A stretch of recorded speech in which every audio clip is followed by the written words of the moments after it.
Apparently, they dropped in a new electronic device. Seems to be an XM satellite radio device. Right in front of me. And, hey, Bill. Right in front of me, and I'm thinking, all right. Mars is like, so you can see the pad data. Yeah. We've been back doing radio for 5 years. I've never looked at the pad data. I never really needed to. I don't need to look at the pad data. So I'm like, all right, what's in this thing? Is there a hidden microphone? Is there a camera? It's pointing right at me. It's pointing directly at you. It has the most important spot in the studio right now. Yes, it does. Couldn't that be off to the side? Because it's not. If I had to look at pad data, is it that important? It's not going to pick up your voice if you put it off to the side. It's staring right the fuck at me. So we're looking at it going, do you think that's a microphone? We're like the Sopranos in here. In between breaks, we got to turn the music up real loud. If you talk to each other with our mouths covered. If you know anything about mice or rats, when you introduce something to the rat environment, the rats see it right away. Yeah. And they adjust. Yeah. You know, you can't just put a trap in the middle of a rat environment. They're gonna go right around that fucking thing. Got to trick them. Yeah, and that's what they're doing with us. Every time we see a new piece of equipment in our environment, we get very suspicious. Is that a camera? Is that a microphone? What is that? Hey, Rock just flung it off of its little mount. Unplug that goddamn thing. Yeah, if I unplug it, I bet you we go off the air. Right in the garbage bale. Went right in the shit can. I can't even tell you how much stuff I have to pay for. It's fun for the radio, and then Bob gets involved. You know, that costs $400. They're going to take it out of your pay. That's going to come out of your pay. Matt made this. Are you a fan of the Opie and Anthony show? No. Go fuck yourself. All right. Wait, do you like naked bosoms? Who the fuck doesn't? Do you like Wednesdays? Who fucking cares? How would you like to see some naked knockers for free? Oh, go fuck. Wait, yes, I would. Well, then just send a self-addressed stamped envelope to the Opie and Anthony Show. Attention, Wow Stickers, 1221 Avenue of the Americas, New York, New York, 10020 today, and get yourself a free Whip 'em Out Wednesday sticker. Sweet fucking Jesus, that's easy. So's your mother. Now stop cursing. Oh. Wow. Why can't people just say 6th Avenue? What do they say? Avenue of the Americas. Oh. Like, does that sound better? Or something just went in the garbage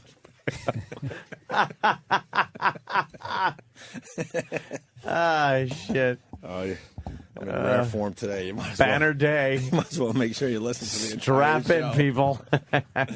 Bill Burr, how are you, my friend? Burr I'm good. studio. I'm trying to figure out what was going on. There was some sort of little notepad, and it was plugged in. I think I don't know what you did, but I like the direction you're going in. What, the the little device. There was a device in front of me. A gadget, as we like to call it. A gadget, a device. And by the way, because I'll hear about this later, that we're a little too suspicious, let me tell you something that happened at NEW. And let me tell you something that happened at AAF. And the faithful listeners have heard these stories, and I apologize.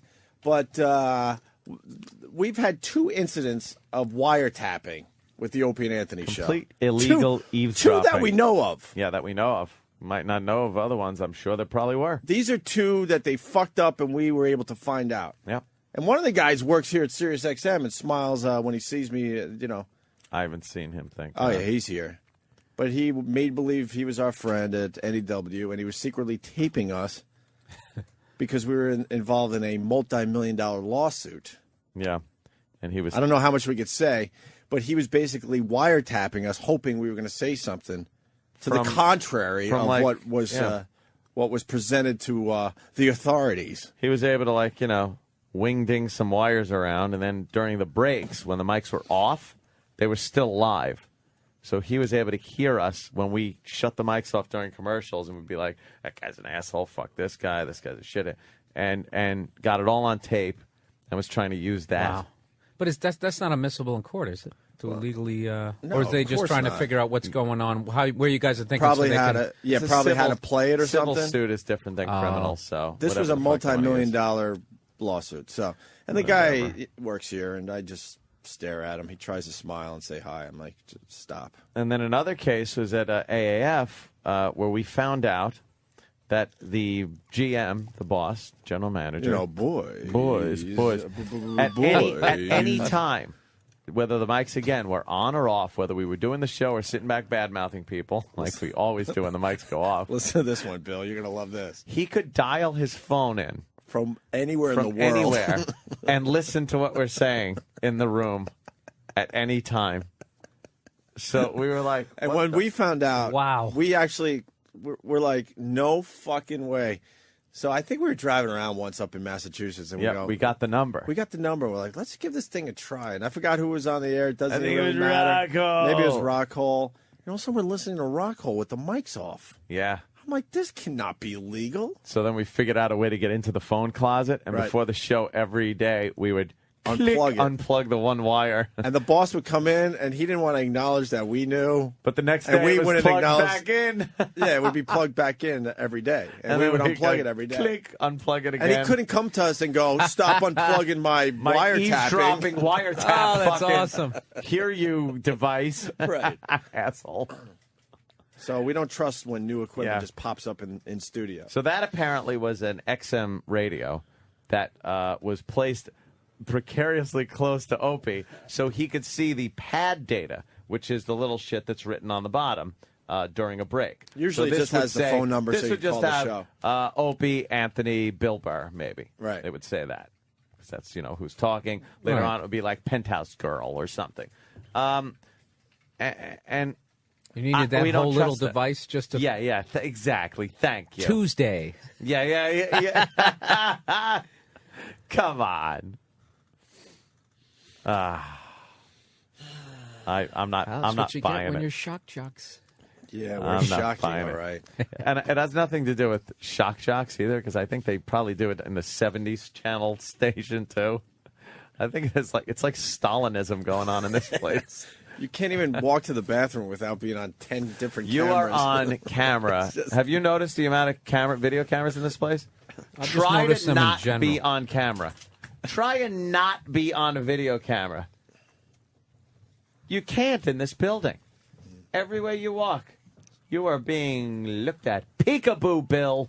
Filmed and well, that's the future. That is the future. It's here and now. Anthony E-Rock just handed me an instant feedback that simply says, as much as I want to bash him, you told Steve, not E-Rock, about the bunny story. Yeah. Oh, really? So, E-Rock... I went into the back office after I got off the phone with DC and said, what is this bunny story? And then somebody informed me that Steve was told and just wrote bunny story down on his notepad. Bunny story. And walked to the back. So I asked Steve, and he said, oh, Travis said he was pulling this. Oh, don't get Travis involved. No, I had to. Well, first of all, passing of the buck again. I hate to have to do this, but E-Rock, I'm sorry. Thank you. All right? Wow. For once, you're not the fat slob in the room. Oh. Oh, he's saying about you, Mark. That was nice. That was very touching. Yeah, what an apology. I was just going to say, there's a change in Opie. Yeah. He is. Why? I don't know. The apology? Yeah, no, you just... It was you nice, just, right? Yeah, and you're not giving off the... No, we always talked about how silently we both broke each other down the first time we met each other, and I'm like, oh, that guy's me. All right, I'm not fucking with that guy. No, because I know me, and I see me and Bill, and I'm like, no fucking way. He would go to the same ugly places I would. Yeah, but you're not like that. And like he used to have Opie used to have there was a I don't know, a red tint to his skin from decades of rage. It's just somewhere in the neck, and you just saw it. And I'm just like, I'm not fucking with them. And when you started to do the apology, I didn't see any of the rage. Hell no. I'm like, it's gone. No, it was like a 28 days later guy, just full of that rage disease. No, I mean, it's still there when it has to be. Oh, yeah. It never leaves. But it's nice to... No, it's kind of left. It's nice that I don't have to deal with it every day anymore. Trust me. It must be nice to have a day off from that. What? From, like, rage. Oh, yeah. Just like, hey, I was had a told, whole day off. It was nice. I was told by someone that might know that I suffer from irritable depression. Oh, I thought it was irritable bowel syndrome. Well, I have that, too. What is irritable depression? You get, I don't know, you're just so annoyed all the time. It just brings you down. Yeah, but this is the thing, though. But she said that I don't really suffer from that as much right now. Oh, that's good. Yeah, but having like a temper it's just like being a drug user, where you're clean for like 6 years, and then when you fall back, you pick up right where you left off. No, dude, you're gonna go right to. I look forward to that day. You're gonna go right to the penthouse next time you when you flip out. You know what? There's some fun that's involved with all that. Of course. Oh, you know what I forgot to tell you guys last week? I'm staying at this hotel Midtown. I can't believe I forgot to bring it in. Maybe because it's so damn early. You should have seen the memo that they sent everybody the day before the Puerto Rican Day Parade. Oh, it was really? so hilarious because they had to act like they weren't warning people, and they had to act like they were celebrating the culture, and they're like something, whatever. Attention guests, just to let you know, this Sunday is the annual Puerto Rican Day Parade. The Puerto Rican Day Parade happens on the first Sunday of every June. And each year, over 4 million Puerto Ricans come down to celebrate, as well as others, another 4 million in the outer boroughs. So it was just basically... Shit, that's a warning. And that was totally... And they just kept talking celebrating and a parade and a celebration of the ethnicities, and 4 million Puerto Ricans had it like... Meanwhile, it's like... All guests back to the compound. Pull back. Retreat. Puerto Ricans. Yeah. They still, they just have to cover themselves. Yeah. In case, you go for a walk in Central Park, and maybe you get finger banged against your will up against one of those beautiful weeping willows. The hotel should have informed us. That's a complete liability issue. They just want to know that they informed their guests. They're not going to be caught in a wilding episode. They totally, and it was the nicest paragraph ever about Puerto Rican culture, but the whole subtext was there's going to be a shitload of them. 4 million Bengal tigers walking around. They're beautiful animals. Endangered species. Endangered, right. They're beautiful to look at. What was the 1 year where it was just all hell broke loose? That was a long time ago already. Every guy's girl was getting groped. That was like 2000 or 2001. Not every guy, but... Yeah. You know what one it was, bad though? parade, you're fucked. It was. It was ridiculous. The video that came out of I know. Those incidents. They cracked down. There hasn't been like one bad issue, though, with the Puerto Rican Day Parade since that. No. But everyone just goes, oh, you know what happened in the Puerto Rican Day Parade? Yeah. Girls are getting carried around like bowling balls. No, and before that year, everybody would go because you want to go look at all the hot Puerto Rican girls. Yeah, and then it's just like, wow, hoochie mamas. Yeah, I don't want to. Yeah, it was like live Telemundo. Yeah, that was fantastic.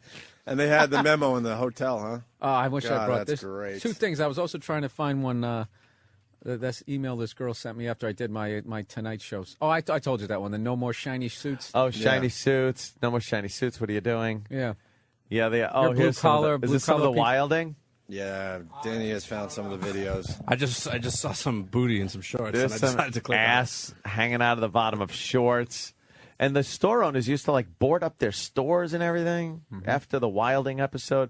Because 1 year, I don't know what happened. They just went crazy. Started just ripping girls' clothes off. Like off Bill in said, the it street. was 2000, 2001, somewhere That's around hilarious. there. Hosing But I them like how down the with women like don't- water and beer and Women don't have any responsibility in it, like ripping that G string she was wearing. I just came here to celebrate my culture. Why don't you put some clothes on, sweetie? But the fembots would say that women should be able to wear whatever they want, Bill. Bill's putting the blame on the victim. I'm just trying to get some callers. That's all. I actually An agree. old trick. I actually agree with you. No, it's one I of mean, the. you see some of these outfits and you're like, come on. If I was a caveman, this would be legal. Just bonked on the head and dragged into the cave. Oh yeah. Banging that thing like crazy. Why don't we take our first break? Bill Burr is here. Oh, look at Travis. What happened? Travis is panicking. It's the first break time. Right. Travis is panicking. He doesn't know if the button's going to work. I got to grab this new mouse that I don't. Oh, no. never use. This is insanity for Travis. Where did E-Rock go? Because we were onto something with the E-Rock bunny thing. He blamed Travis, but he was also blaming Steve. Yeah. I think there's a little misunderstanding. Actually. There's a lot of buck passing. But I going wanted to get E-Rock's thoughts on Steve's fake sick days. Yeah.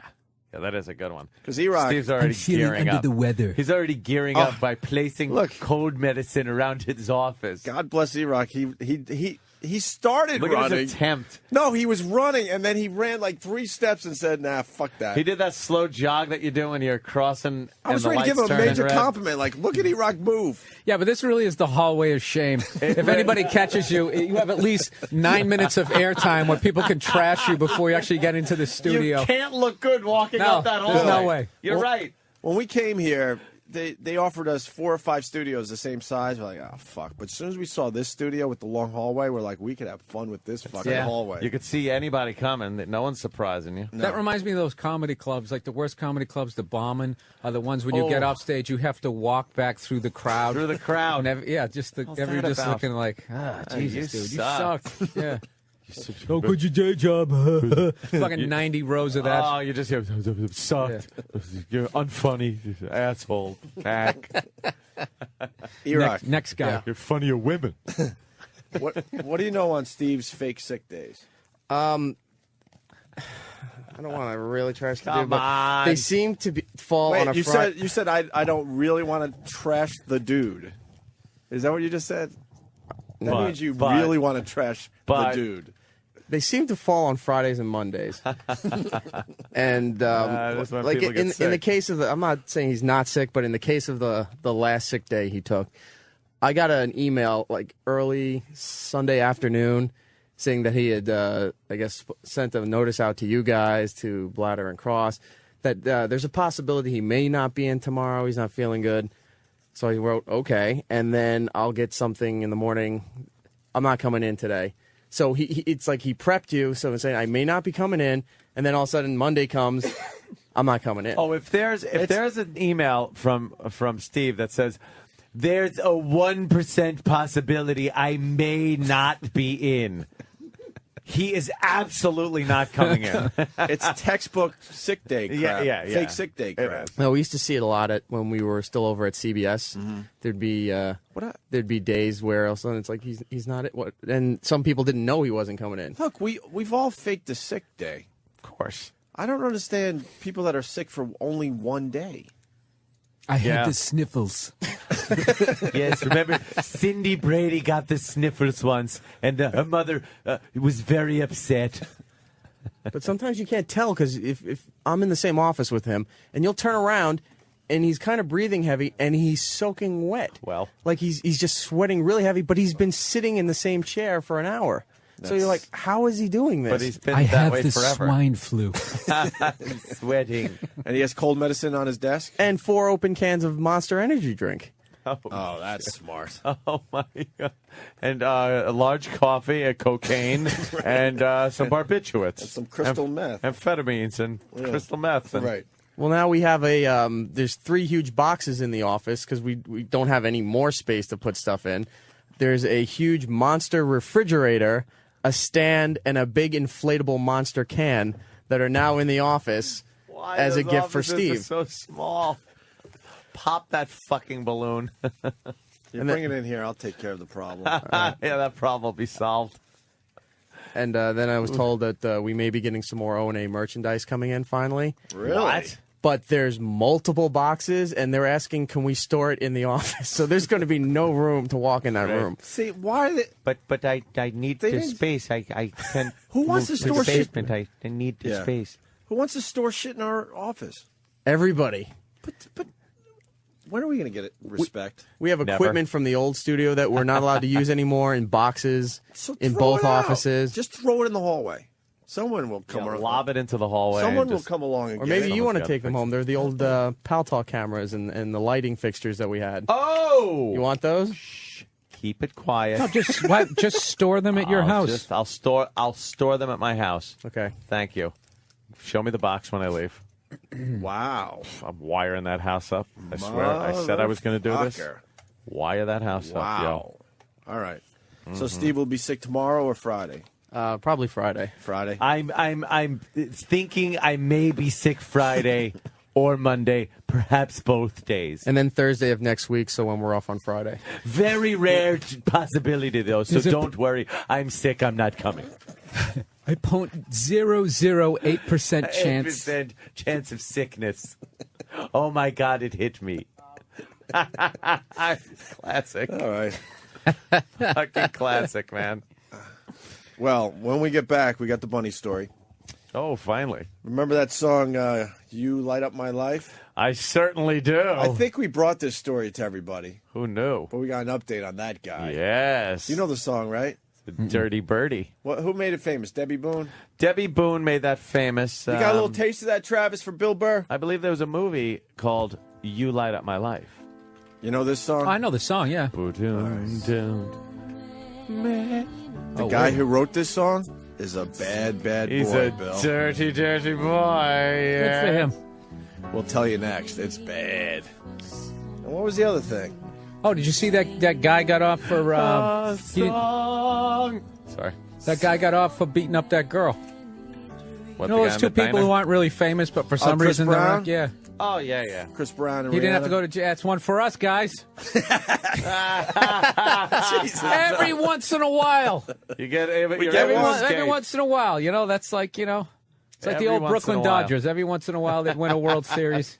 Them bums. Every once in a while. You can slap them around. Oh, and the story of the day, Nixon. The Nixon tapes.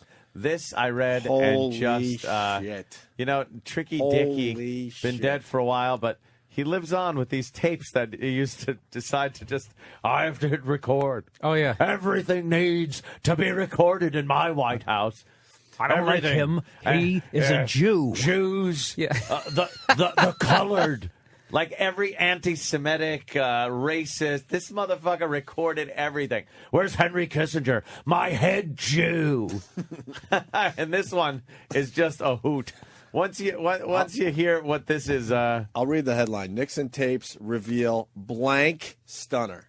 Yes. Blank stunner. And we'll tell you what the blank is after the break. Opie and Anthony. Opie and Anthony with Bill Burr. Hey, I want to say hi to everyone listening to us on the Sirius XM app. Yes, on their iPhones. I hear the app's doing very, very well. It is. People are loving it. I love my Do they apps. have one? Can I use that on my BlackBerry or no? I have Did we no already have idea. this conversation? I boy. have no idea. Oh, boy. I My, believe you can listen iPhone to is the XM, best, Sirius thing XM, ever. on your BlackBerry, but just in a different way, I guess. Yeah. How did you get the new iPhone, Anthony? Oh, yeah, of course. Yes. That's so funny. I Like love people just don't you remember the last time it was a piece of shit and it was overpriced, No, and then a this is few great. months later, oh yeah, it's That's gonna what be everybody great. said. Yeah. No, this is we'll great. see. You're gonna be screaming The about it in video a is week. the video Nah, he is likes it. amazing. Yeah, the pictures are great. He's got a good phone. The apps are fucking fantastic. Jesus, I'm look loving at that it. phone. That's like that really is from the future. It's the future. It's it's my communication device, my tricorder, everything. It does You see. everything. Yeah, but can Fucking you throw it. I was gonna say there's a lot of trust involved. can you know. get something? How much is it? $700. I don't know if you buy it like fucking.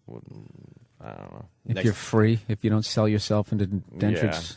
Yeah. Next week it'll be $300. It's sleek. I know. It's sexy. It's now. I hate seeing that. Yeah, I know when they do that. You buy It's some terrible. nice technology, or God damn it, this is a nice phone. Why does it have to be AT&T? Well, that's what everybody says, but like, when does that like I was contract saying, end? Ant? You know, if you I don't idiots know. They're just trying to wouldn't get it buy to it end and we just waited immediately. till it was Verizon, everyone would be we'd be good. But I've had crappy systems with Verizon and everything. No, you haven't. Yeah, I have. Verizon's great. I've had Sprint. I've had everything. And occasionally you go, fuck, I lost my signal. You can be at the bottom of an elevator shaft and get a call with Verizon. Hello? Where are you? All right, why don't we move into some material? Hey. So the guy who wrote "You Light Up My Life," Yeah. it was a big hit for Debbie Boone. Way I won back. one of them Oscars. Really, for the song? Yeah. Really? It was a biggie. Academy Award. How does it become an it was Academy Award song? It was featured in a movie. I know. What movie? I don't know. I think it was called You Light Up My Life. No. Yeah, they made Really? a fucking movie out of the song or some shit. Are you kidding me? I'm not kidding. The A whole song was movie? so goddamn popular. Based on a 3-4 minute song? Yeah. Ugh.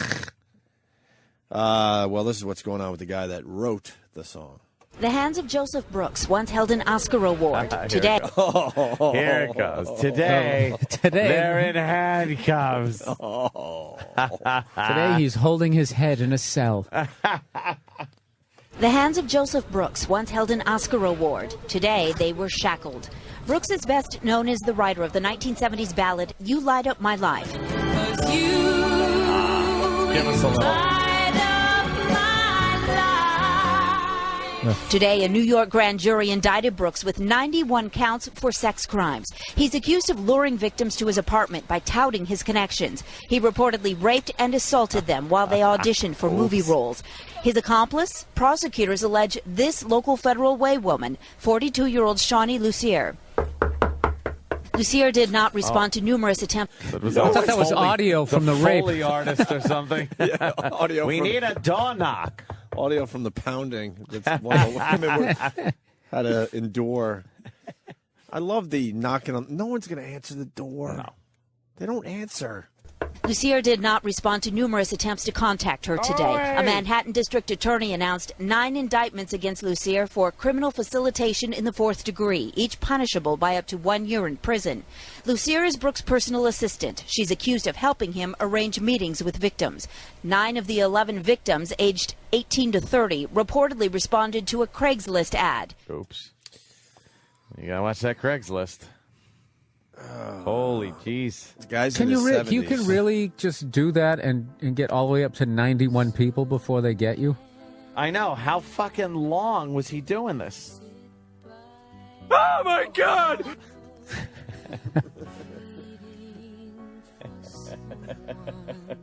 Oh no. We weren't quite ready. Lick my sweaty balls. There we go.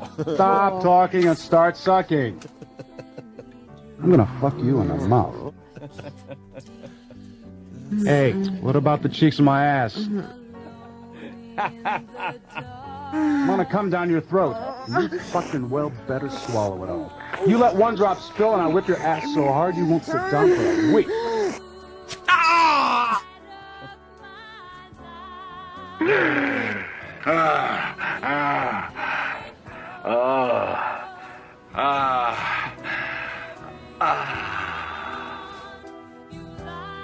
Why did you do that? Why did you spend loving me? Goodness gracious! Of all the dramatic things I've ever seen. Pitted, so pitted. Oh, motherfucker!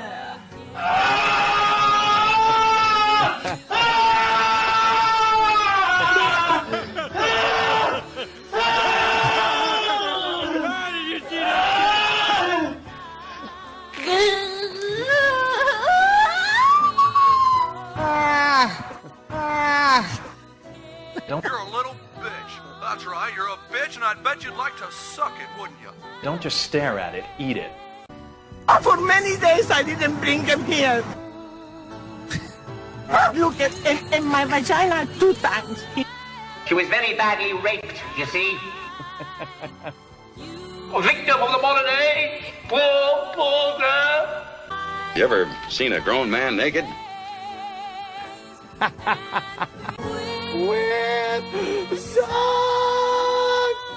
This won an Oscar? Yeah. Certainly did. I'm coming, you dumb bitch. Roll over and shut up. Now lick my sweaty balls. Oh, da-da-da-da. Fuck's sake, man, you're amateur. I'm gonna fuck you in the mouth. Liar, whore, and you know it. I'm gonna come down your throat. You fucking well better swallow it all. You let one drop spill and I whip your ass so hard you won't sit down for a week. You can get a doggy style, you can get a laying on your side. Those are your only choices. This is my house and I get to say. Stop talking and start sucking. Liar, whore. Do you get it? See, you get it? He wrote the song and then he raped women. That's the point we're trying to make with our comedy. Wow. See? You know, be careful what you wish for. Comedy. The second part of the story. 7 alleged victims are from Washington State, 2 from Oregon, others from California and Florida. Brooks reportedly flew most of his victims to New York, promising them an audition for an acting role. Prosecutors accuse 71-year-old Brooks of forcibly raping most of the victims. In many cases, they were incapacitated, possibly with drugs in their wine. Brooks is in custody tonight. Meanwhile, Lucier from Federal Way here is expected to turn herself in next week. What did she get out of it? You know what he basically did? Yeah, really. He basically did what they used to do in the casting call. Couches. Casting couch. Yeah, way back in the day. He went old school. He probably doesn't think he did anything wrong. No, what's wrong? He thought it was business as usual. Yeah. This is Hollywood. He didn't realize the times have changed. You want to be a star? Yeah, gonna make you a star. Zip. Got to break you in first. I remember the old days. Used to get Clark Gable's seconds. Fucking guys just, that's all he's doing. Let's go, 23 Skidoo. Now making her way down the red carpet. Okay. You want to be a triple threat? There was a reason it was the red carpet. Yeah, oh, ow. Yeah, exactly. Remember that girl that had the 56 stars tattooed to her face? I certainly do. The tattoo artist, apparently she fell asleep. She just wanted 3 stars there. And the tattoo artist just kept tattooing stars on her face. And it was very terrible of that man. Well, he's to blame, sort of, because, I don't know. She was young. Yeah, and what I problem? mean, a young girl comes in to get 56 stars on her face. Problem. I don't know. Maybe the tattoo artist should have some kind of responsibility, no? No. Okay. And once you get up to like 23, maybe you can wake her up and be like, well, not even halfway done here, sweetie. Yeah, well, everyone smelled something as far as this story goes. Something fishy. Well, she came out yesterday and said that she admitted that she lied because her dad was furious. No shit. Look what she did. So she wanted the 56 stars. She got the 56 stars. She went home, realized, oh, fuck, Dad is going to be pissed, and then came up with the I fell asleep story. Look what she fucking did to her face. What the hell? Why 56 stars like that? Wow. Does she have other tattoos? That is really, really bad. Doesn't matter if you have other tattoos. Get them on your face like that. Can I get a picture of that? I want to have a picture of that just hanging on my bedroom wall. And anytime I feel depressed, and I'll be, but you know what? I didn't get 56 stars tattooed to the side of my face. Oof. Isn't that the worst when you become the example? You know, like that ends up being the meaning of your life. Oh, I got the sniffles. There's a 1% chance, I think, tomorrow. Oh, please, be tomorrow. I might not be in. Oh, be tomorrow. Please. Don't touch that. It's infected. I'm a fan of the sick day during the week. Yeah, it's not the the best. long weekend. Oh, sick day. yeah. Tomorrow. Oh, I don't know. I think I caught what Steve has. Homosexuality. All right, we got the Bunny story. We got the Nixon story. Yeah. We got a quickie from the Phillies manager, Chris Wheeler. Quickie? You want a little quick sports one? What is that? This one's fun. This one's fun. For all you baseball fans out there. Why are you wearing a Bruins hat today, Bill? I don't know. Why? Yeah, Bruins fan. I don't know. Most people put their hockey hats away for the year. Oh, and go like Red Sox or something. Oh, you know, I'm fading away from baseball. Are you really? Yeah, because I got why? I just got a feeling that there's going to be a whole bunch of other people that I liked are going to test positive, and every time I just feel so stupid. Dude, nobody gave a shit about baseball in like 1998. After the strike, the only thing good that had happened was a couple years earlier, Cal Ripken broke the Lou Gehrig streak. And all of a sudden, McGuire, the year before, he came close. So right from the beginning, and I got on board and sat there like some Depression-era child. Boy, oh boy, did you see that one? Holy mackerel. Right?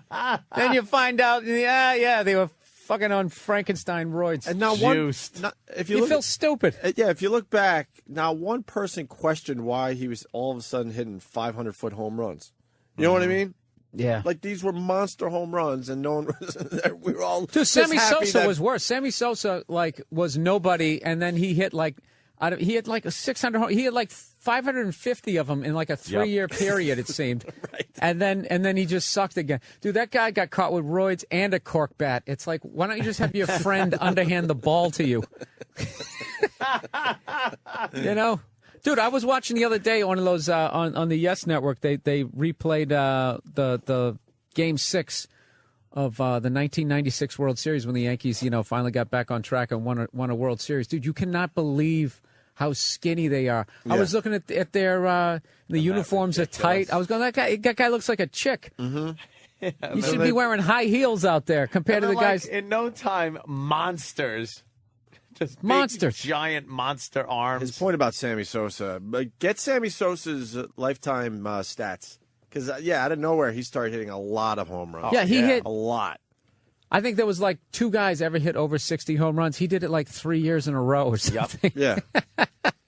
How the hell do you do that? Steroids. Yeah, and they said, that he was one of those guys that he gave that anonymous little thing that they had to fess up to that said you did him, and then it came out because it's not anonymous now. It looks like Sosa started doing steroids, I guess, for the 98 season, because in 1997 he had 36 home runs, and then in 98 he had 66 home runs. How do you do that? Come on, stop. Dude, and then he went 66, then 63, then 50, but I think, did he play a full year when he hit 50?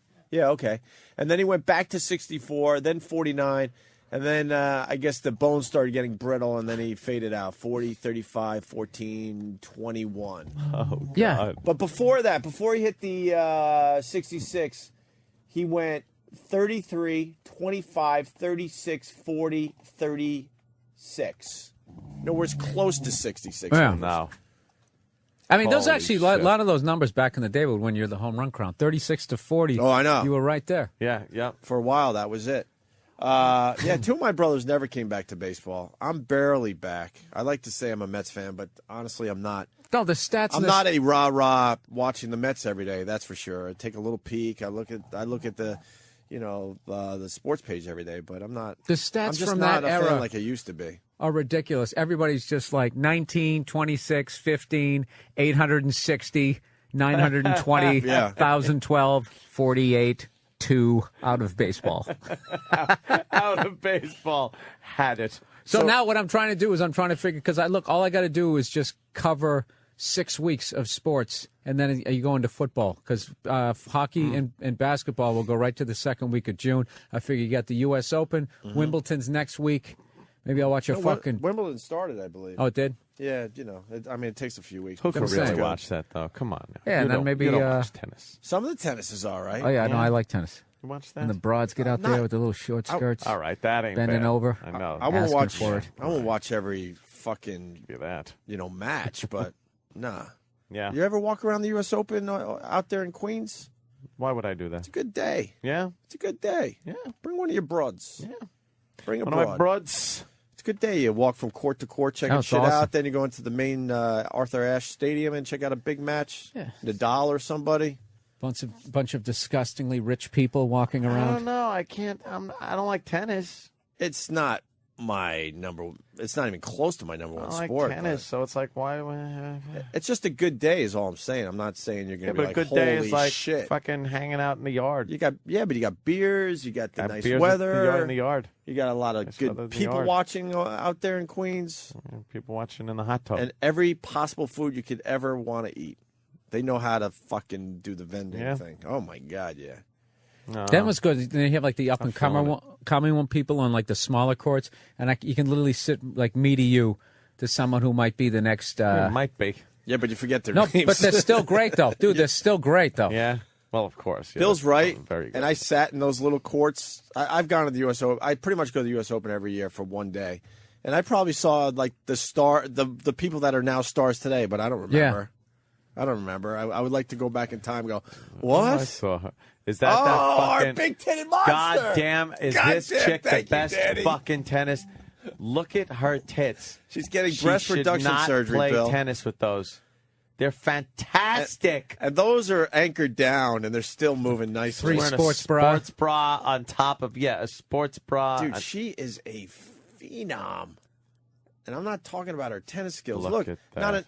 When a girl has breasts that big, there's usually something else going on with their body. Not this she's one, man. working out like a She's mad got woman. ridiculous legs. Look at those things bounce and fucking. They're fantastic. Bill, what do you think? Yeah, that definitely doesn't suck. But you know what? Her ass needs to be a little bigger for those titties. No, you know what that that's looks what I'm like? getting at. No, that man. nice slender body with the huge tits like that. Come on. And they are just You sound like fucking Patrice yesterday. What? Jesus Christ. What? Had a penthouse chick in here. She's all hot and everything. And Patrice is just like, I understand how you white boys like that shit, but I need a little more, ass on that. Oh, speaking of which, and then after the show, you ran out. Yeah. Mars and Patrice were all excited about one of these video whores. Yeah. That the black videos where they have the video girl. It's a whole thing in the rap videos. Oh, one of the girls was here. She was like the top one. Damn, really? And they're like, fuck that penthouse pet. And they bring her over. I guess she was at Shade 45, nice enough. What was her name, Mars? Melissa Ford or something? Oh, my God. You know Melissa Ford, too? Bullshit. Really? Wow.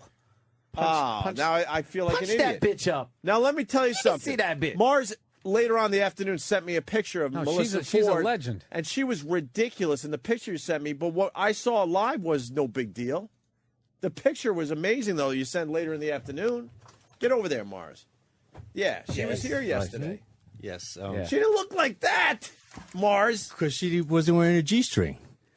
Well, all right. All right. And, that's her right there? See, look at that. The ass is too fat. Patrice and Mars were like... Sorry. This guy. Patrice... The ass is too perfect. Patrice likes... No. Huh? No. Anthony, please. Too fat? Honestly? That's retouched. You can tell. The ass is and way, the ass is too big. Look the at the ass arch. is way too big. Look at the arch, and then it goes out like that back. It looks like a fake ass. And we're gonna lose. Look at Danny; he's very happy. Mars Danny very likes happy. big Bill asses. Burr very happy. Me and Show you me another lose. one. Give me another one. We lose. Give me another. I can't get into that huge ghetto ass, man. Can't do it. Nope. Can't do it. Nope. Won't do it. Nope. A nice shape. Nobody's asking you to.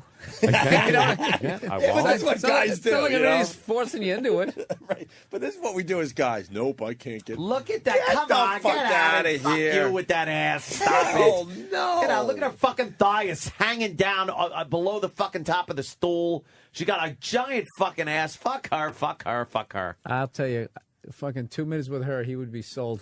Oh, yeah. No For life. way. For life. Hell no. No way. Okay. Dude, she was definitely. The only way I'm being sold by her is if there's a race war and we lose. Wait, so I should have got a picture with Melissa Ford yesterday, Mars? I Yes, didn't sir. know. Yes, sir. She was definitely very pretty in person, but fuck, she's that's a different ridiculous. girl we're looking at on the computer screen. No, it's not. And Patrice was trying to No, it's not. Patrice was trying to explain to me. He goes, in the black world, she is everything. In the white world, you whiteys don't know about her. Ah, is that hot? Holy shit! Is that what that looks like without the clothes on it? That's not a real. No, that's that's gotta be real. Fuck outta here. I've seen that in like stores pushing shopping carts. They're like fucking. That's Wait, magical. So you're into the Melissa Ford? You know her? I'm into beautiful women. Dude, she I is didn't. fucking I didn't even gorgeous. know her. Did not even know who she was. I ain't. No clue. No fucking. I clue. ain't Wow, yeah, feeling you it. missed. She's if I know her, yeah, she's a legend. I'll admit she doesn't have one of those giant asses, but it's oversized. Yeah, it's a big ass. You guys like bigger asses. There's like extra meat or something. Yeah, something going on there. There's something like, what is it? Muscle? Fat? What is that? It's muscle. White girls don't have that extra Jimmy layer. The Greek. Listen to Jimmy the Greek. He'll explain it. White girls don't have that extra layer. You're not. That's not true. Yeah, it's true. There's some white girls. Line up the white girls. Yeah, I line know. up And the there's a black white girls. guy who can dunk a basketball, but generally speaking, Thank we're you. grounded. Okay, thank you. Yeah. In general, the white girls don't Occasionally. have that extra fucking layer of whatever it is. It's like a shelf. It is a shelf, and then there's like. I'll tell you the most insane. That's weird. That's just the taken most with a fisheye insane lens. shot I've ever seen was in one of those Outcast videos, that Big Boy one, where that girl was dancing. The end of the video when they shoot up at him, dude, her ass is like. I don't know. It's like those ones they used to draw in Marvel Comics.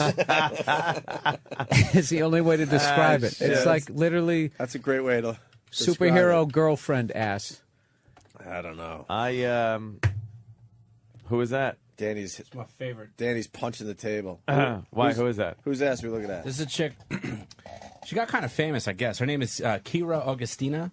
She just came from like some weird like ass fetish message board. Let me see that picture all the way to the right with the little pants thing on. All right, let's see that. That's her.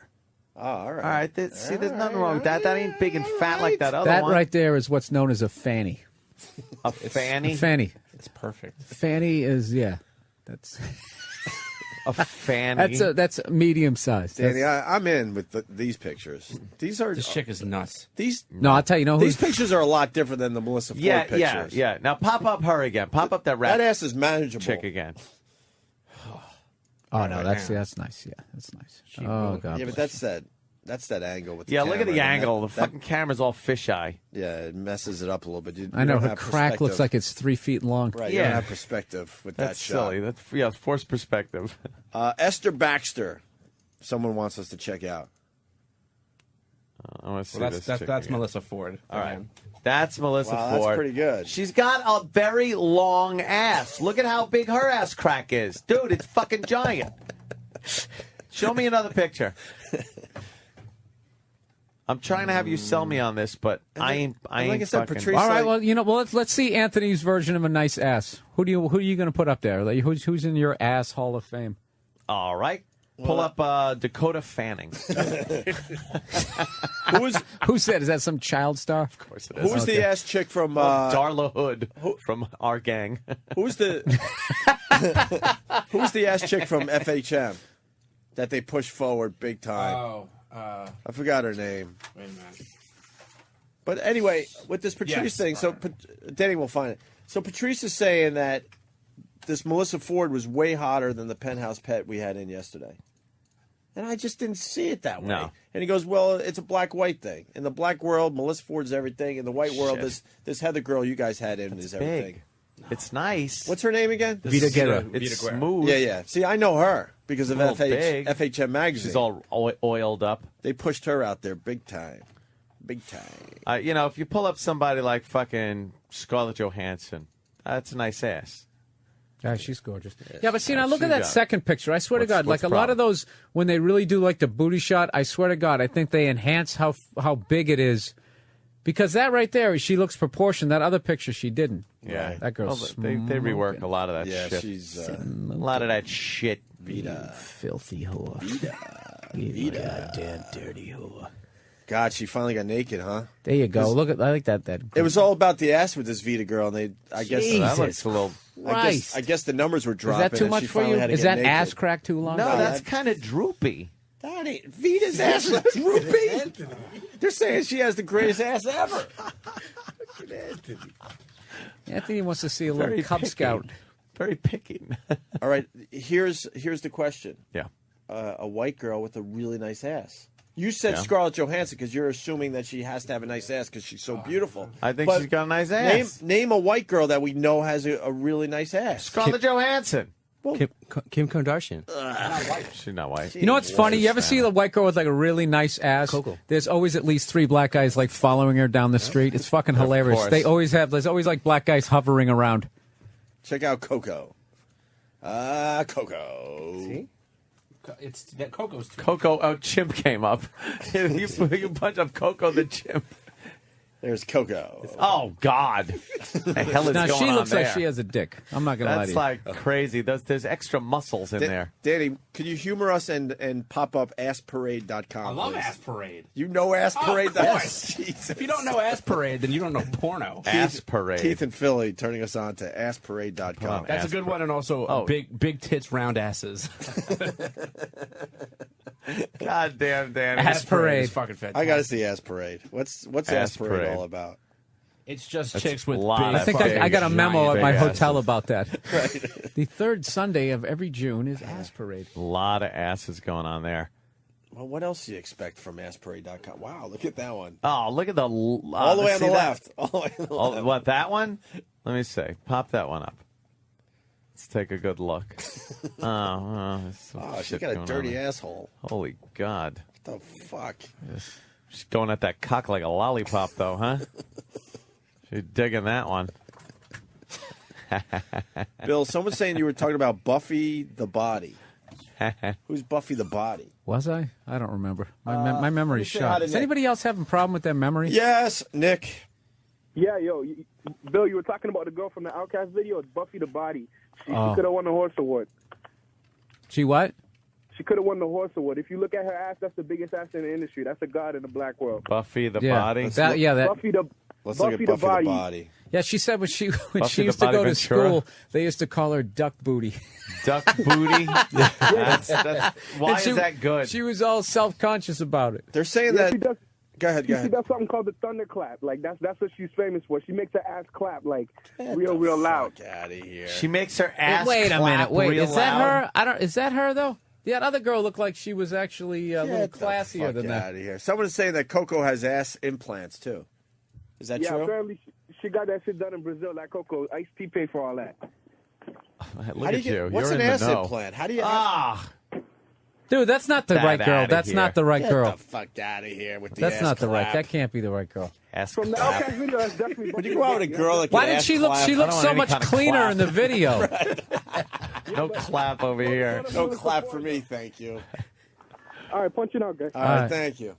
He was in the know, that guy. What is it? I don't know if he's. Wait, if he's- what's an ass Oh, implant? here we go. Here we Like, go. what makes up Turn an that ass up. implant? That's Maybe we'll not hear her. it. Who's this? Apparently, it's Buffy the Body. She's ass clapping.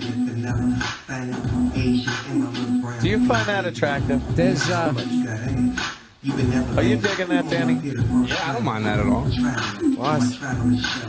Fuck. That ass has a life of its own. Yeah, that's just. Oh, that's a good time right there. That was. That's not the girl from the Outcast video. That girl, no. I'm not feeling that. He's the. Just put up to that. What the fuck is that? Could you go to Super Tangas? Super Tangas. Danny fucking knows it all.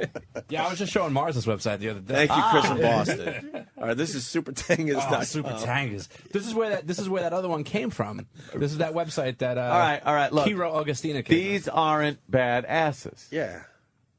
There's so a nice. deliberate the way. These aren't I was bad like James asses. Kirk. These aren't bad asses. Yeah, they're definitely better. They're a lot better. A lot. Super Tangas. Super Tangas. Look at that Super Tanga. See, there's nothing wrong with that right there. That's a great ass. That's a great ass. There you go. It's not fat. It's not. Mars just pointed at that picture and went. He made a sound. He just wanted to see it. He went.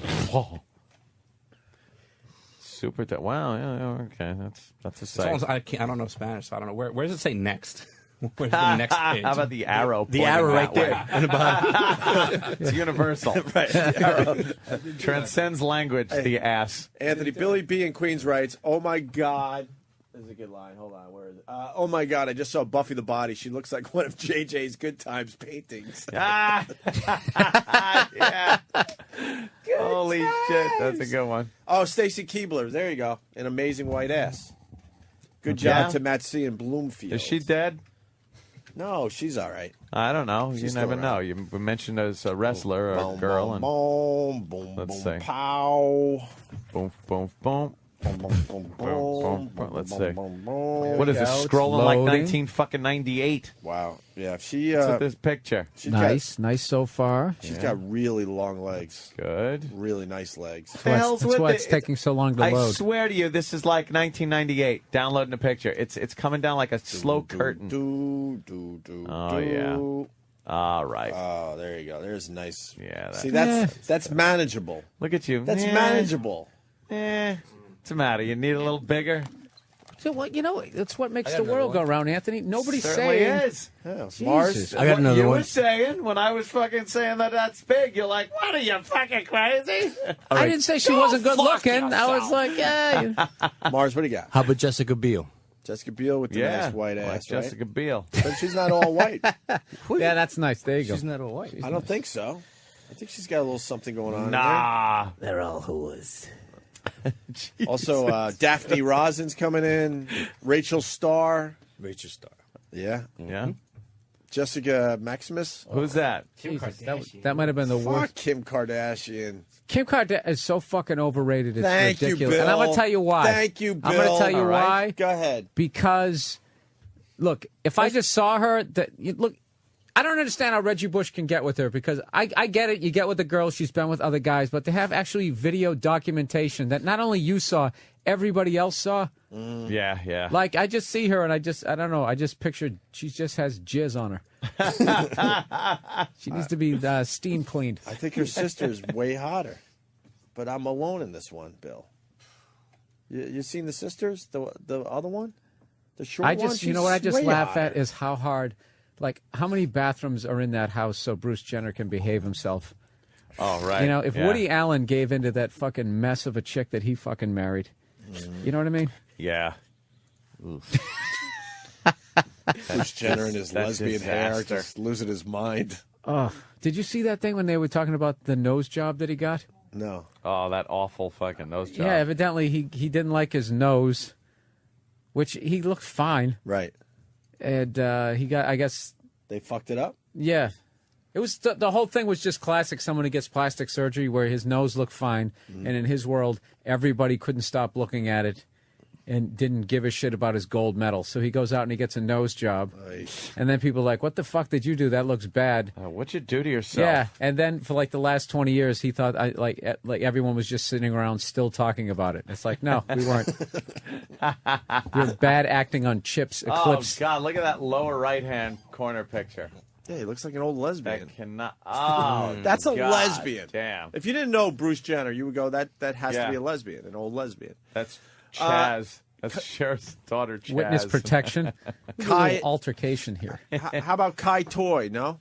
Anybody on that? Who? Everyone's coming up with their favorite ass. Pinky is the one who does the ass clap. You don't like Pinky? All right. All right. And Crystal Steele and Brandy Taylor all coming in. Yeah, Brandy Taylor. Mm-hmm. All right, now wait a minute. Who is this? Oh my God. Look at these two. They're so fucking excited. They're co-conspirators and asses. They just show each other ass pictures all fucking morning. Here's a white girl for you. Yeah, this girl's delicious. All right, let me get a little look. Nothing but white. Nothing but white? Nothing but white. There you go. Oh, no. Nice. That is a fat ass. That's Alexis, Texas. That's a fat ass. No, There it's you not. go. That's from... God damn it. Crazy. Why do you guys like the bigger ass? You guys love fat ass. I just... Well, what are you going to Look do at with that. tits? Can I ask you a question? What is the thing with big tits? What are you going to I'm do not with talking them? about. I don't like big tits. I don't like giant Like that, fucking nasty that tennis sloppy girl, tits. where her body was out of proportion. She had like triple F fucking titties, and she had the ass of a seventh grader. Those are D's. You suckle on them, Bill. Suckle. Because you weren't allowed to when you were a baby. For any You guy, just aren't tits fucking What- boring to what, most you guys can't- after like you- 11th grade? You can't grab a girl's fucking ass that unless it's fucking giant. You need a giant size ass. No, you get an No, I'm not ass. You can saying- wrap your hands around it.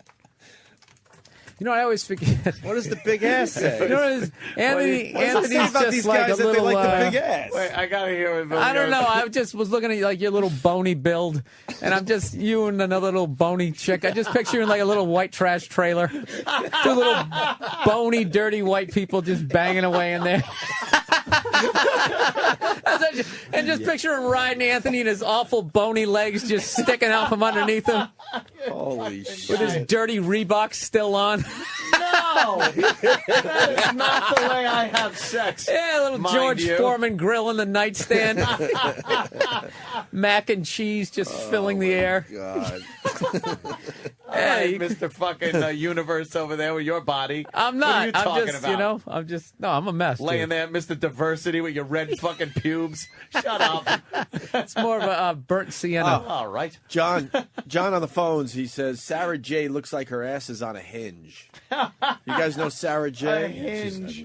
You know Sarah J, too? Yes. They How the know fuck them do you guys all. know all this? They know them all. That's when you're jerking off too much, is when you actually know. You just know the names, what they Yeah. look like, their fucking The movies they're in. That's like tail when you, of the tape. It's like when like the NBA draft's coming up and you already know all the draft picks names. Yeah. Hey, that guy was on a fucking Mammoth State out there in fucking Montana. Really, dude? Really? You know what's fucked up, though? I'm pretty impressed with their knowledge of this. It is pretty Hey, you know? impressive. They're like, oh, yeah. They just know. All right, Puddle of A's is trying to bring everyone back together. Puddle of A's. He writes pigtailsroundasses.com. I think we know what we're going to get there. All right. This brings everyone back together, though. Pigtails, Wow, that girl's- round asses. Who was that one? Sarah J. Yeah, she's all right. Yeah. Sarah J's all right. She's aight. Phoebe Cates, as far as a nice white ass. I'm trying to think. Phoebe Cates looked pretty goddamn in the red good. bikini. In the red bikini You saw there. her tits, right? In Fast Times. All right. Yeah, there was nothing wrong with that. You know something? There's so Big Booty Judy. Big Booty Judy. You know something? There's so many of these girls on the internet. It's almost how is it possible to not even have a good-looking girlfriend? I don't understand this. Yeah, you can just take your pick off the internet. Mm-hmm. Well, if you just go through like acting, all the arts, singing, right. Women in sports, porn, walking down the street, there's really no excuse. Yeah, there are quite a few. The phones are just lit. Jesse Summers is coming in. I'll tell you what. I want to see Big Booty Judy, though. Anna Kournikova. As far as, I mean, forget about it. She was. I loved all the shit that she got, really like, because she wasn't the #1 player in the world. Most girls with half her looks would just be sitting around waiting for someone to buy her a free drink. Yeah, and yeah. she got to, like, all right, I'm the 11th best tennis player in the world. She almost got there. This is what's coming up for Big Booty Judy. Oh, no. Come on. That's photoshopped. Come on. Anyway, so speaking of sports, yeah. Although I bet at a Walmart. And you ever see those fucking... That's what Ann was saying. Really, they're pushing the carts. Yeah, with those stretch pants on. Just giant asses that are... I'm captivated by them. It moves differently from the rest of the body. I have to keep looking because it's just bizarre. It's a freak show. Yeah, you're deformed. Yeah, you're deformed. So this started with a sports thing. So Phillies announcer, I might have said manager. If I did, I apologize. Phillies announcer Chris Wheeler had something fun to say the other day. It's a quickie. He's back up again for the injured Clay Condry. Hey, Retro Night, that was a great tune just then. That was Rock Around the Clock by Bill Haley and the Comets. Bill Haley from Chester, PA. Whoops. Rock Around the Cock. The cock. He's back up again for the... When you stop your thought at that point, he still had to go with the thought. He's back up again for the injured Clay Condry. Hey, Retro Night, that was a great tune just then. That was Rock Around the Clock by Bill Haley and the Comets. Bill Haley from Chester, PA. Rock Around the Cock. Oops. Whoopsie. What do you got, Sam? Oh, really? Really? Oh, Sam's just come in with a tidbit, did he? Good. By the way, DJ Scribble's coming in today. Yeah, I see a lot of equipment here. He's going to spin live for us. I hear he does some real... Are these now real, authentic turntables? Yeah. Yeah. Why? Can you do a little something? Yeah, I can. No, does he use those digital discs and then has a computer, or is it actual LPs? Well, it looks that way because the vinyls that he has up on the turntables right now, those are those time-coded like the Drew Boogie thing. I'm pretty sure it's probably going to be the same. All righty. Cool. That is a miracle of modern technology, my friend. How they figured that one out. Sam, you brought in the monster, and you see the monster can. The monster can. The inflated, oversized monster can. That takes up a lot of room in a small office. Why is there so much merchandising in our office that isn't ours? Well, it's got to go with the Monster Cooler and the 4 cases of Monster Energy drinks. Oh, all right. And this leads to Sam's backstage with O&A. Yeah. And now, backstage with O&A, here is Primetime Sam Roberts. I'm Primetime Sam Roberts, and it was brought up on the Opie and Anthony show that executive producer Steve C. is faking sick and taking days off like there's no tomorrow. We went to Steve himself to get to the bottom of things. Steve, the guys say that you take too many sick days. What's going on? I know you think I'm faking it, but believe me, it would be a lot easier just to call out than to fucking orchestrate an elaborate scheme. Why is your immune system so weak? AIDS. Do you think you're taking more sick days than anybody else? Not at all. No more sick days than anyone else? Apparently, Opie and Anthony's opinion of the days Steve takes off are skewed. We found the Opie and Anthony interns and asked all of them who takes the most sick days. Who do you think takes the most sick days out of the O&A staff? So far, definitely Steve. I think Steve. That would be Steve Carlisi. Probably Steve. I'd say Steve. Steve? I would say probably Steve Carlisi. A room full of idiot interns can't be wrong. Why is Steve faking sick every day? Has the pressure finally gotten to him? Luckily for us, Steve being absent from the show has literally no effect on how it sounds. Feel better, Steve. I'm Primetime Sam Roberts, and this has been Backstage with O&A. Oh, all right. We're trying to get something done We here. can do a do-over. I don't care. You want to do a do-over? Do-over. Do-over, come back. You want to do do-over? From our break. Well, we got DJ Scribble in studio, and I want to hear what he's exactly capable of doing here. You want to try it again? Do-over. All right. Hold on. I'm going to turn your mic is now up. Oh, that was me and Dave Navarro, by the way. That was Dave Navarro? On the guitar, yeah. Wow. DJ Scribble in house. Yeah. We're having a little technical difficulties, but I'll figure it out by the next break. For some reason, this ain't working the way it was last night. Oh, really? Yeah, I don't know what the hell happened, but like, You played it off well, though. I was like, why can't I scratch right now? I'm like, what the hell's going on? But I'll fix it. All right. It still sounded good to me. Yeah, well, yeah. That's how I had it. I was scared to turn it off. I didn't know what was going to happen if I turned it off. Yeah, man, me and Dave Navarro got together and we decided to put a whole mashup thing together and just combine what we both do, him coming from rock and roll and me coming from hip-hop and dance, and just pretty much getting together and having a lot of fun with it and touring around the world with it, and just like taking records like Rage Against the Machine public service announcement and mixing it with, Rage Against the Machine, Killing in the Name of It, and then mixing it with Jay-Z public service announcement, but going in and actually redoing the entire record. So all the guitar licks, everything's Dave. Wow, I got to hear that Rage Against the Machine. Yeah, I'm going to play that definitely. A little later, right? Yeah, absolutely. And you're from Long Island? Queens on Long Island. Yeah, okay. I graduated from Sewanaka in Long Island. Wow, and you've worked with everybody. Yeah, I've been everybody from Biggie to Madonna to... You knew Biggie? Missy. I was one of Biggie's first DJs. It was me, Puffy, and Mark Pitts going around to Checkers restaurants when I was at Hot 97 in doing the morning show, and doing the openings of like Checkers fast food restaurants before Biggie even had an album out. Wow. Yeah, it's crazy. I did a bunch of shows with them. It was awesome. I'm trying to think what we could ask him about Biggie. Did you like the movie? Yeah, the movie was good. I liked it. I think they did a really good job with it. I mean, the timeline pretty much was right on the money. Mm-hmm. I thought, the kid that played Biggie was, I mean, I don't know what other movie he's going to do because now he's forever Biggie, but, I think he did a really good job. And I got to go to the premiere and we were all there and stuff, so it was pretty cool. That's awesome. Was everybody who was portrayed in the movie happy? Or I heard a few people didn't quite... Oh, no, I didn't hear that. Who wasn't happy? I heard... the fuck is her name? I think Little Kim. Oh, she was. I don't know. I think the girl that played Little Kim was ridiculous, right? Retarded. Jesus Christ! Did you guys see that movie's good movie? That one scene was a little.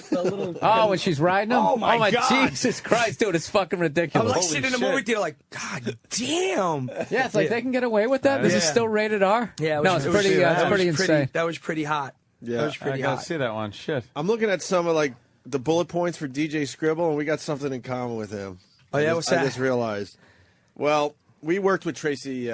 Tracy Clarity. Yeah, we worked with her. Yeah, well, I was there with her with Hot 97 from like '94 to '98. And they brought her over to K-Rock when we were over there. She fired me, actually. Oh, really? Yeah, well, because I won the DJ championship. Yeah. Like, they picked all the best DJs from around the country as far as radio DJs go, and it was like this big DJ battle.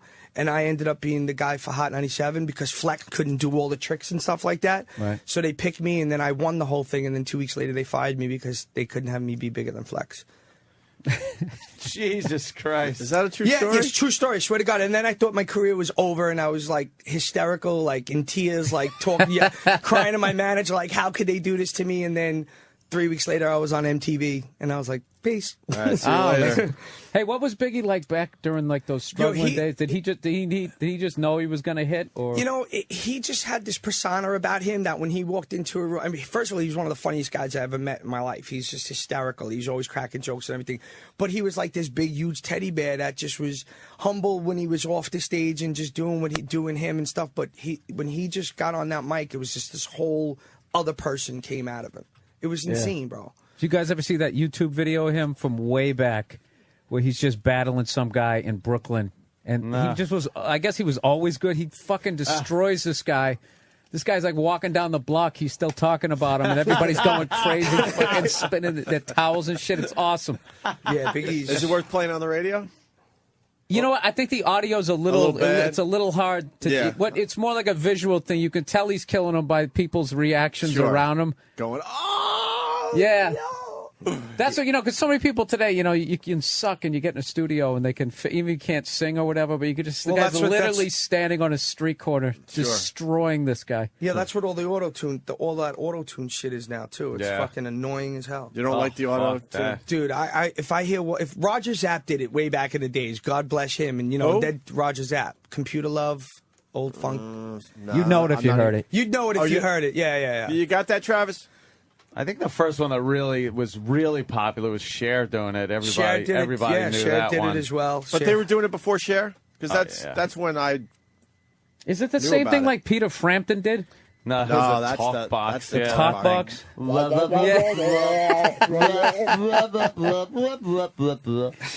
but that was fucking great in the 70s. We didn't have the internet. Here's that song that DJ started.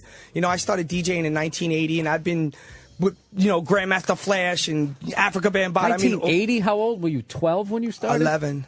Jesus Christ! I was going to say. You were going for the joke, but he really was 11 I was or 12. 11 years old. Jesus. So I've been DJing a long time, man. I've been doing this. I've done every. I was into. So, at what point did you actually have your career was 14. going? 14. So I was in a group called the Young Black Teenagers, produced by Public Enemy. We were an all-white rap group called Young Black Teenagers, and that's how I toured around. That was my college, touring around the world with Public Enemy. I was like one of the first dudes to actually DJ with a rock group. We did the Sisters. So you were getting like groupie pussy at like 15. There's no way you finished high school. You must have been. No, I finished high school. Really? I got accepted to Pratt University School of Visual Arts and FIT. I was an art major. That's how I got the name Scribble. I used to deface public property and bomb trains. Oh, the old school, old Death Wish days. I was a real b-boy. Like that's what I did. Like I was a real b-boy. What does that mean? What does bomb a train mean? What is b? I used to do graffiti on trains, right, but I did not. Yeah, we called it bomb, but I didn't do just like throw ups, which were called like just those ugly ones. I used to do full murals and stuff. Yeah, what's up with the ugly graffiti? I hate just the tagging and stuff. I never really did that. Yeah, some of the stuff is really cool to check out, but that ugly. But if you're going to do something like that, what time of night do you have to start? It was all different times. We used to go to the Baychester layup, which was in the Bronx, to hit the 2s and 5s. We used to go there like 3 o'clock in the afternoon on a Sunday. How long would it take you to paint something like that? Depends on what we were doing and how intricate. Everything could have been from an hour to 6 hours. You ever have a great idea and you got halfway through it and then some security chased you out there and you're like, fuck! Well, to see how I gotta stupid find we that were. Train again. Yeah, no, to see how stupid we were when we were kids. Like, if you go to the Halsey Street layup, which was in Queens and on the borderline of Brooklyn, you used to have to hide underneath the park train because you were on a live track on both sides where the trains were coming in. Jesus. Yeah, Christ. we were. So what, you pop out when the trains aren't? Yeah, then we'd hide underneath. I got zapped by the the third rail once, and it's not. You don't die when you get zapped by the third rail. If you just touch it, you get really messed up and can't walk for about 2 hours. Oh, we got a good clip of a guy doing that in India. And you used to have to hide under the trains, and then we'd come back out, but we've been chased. I've been chased. Wait a minute, you can touch the third rail? I hit it, and you just get the most incredible, hardcore, I would think so, hurtful jolt you've ever gotten in your life. As long as you ain't in water, and I just got off it real quick, but I couldn't move for like 2 hours. I thought the second you touch that, you can't move, and you just no. If you get fire. stuck to it and you burn yourself and you die, yeah, of course. And you die, then you're dead. Then you're dead, of course. Jesus Christ! What was the most dangerous graffiti you did? When we got chased out of Baychester one day by another rival crew with guns, and they're shooting at us.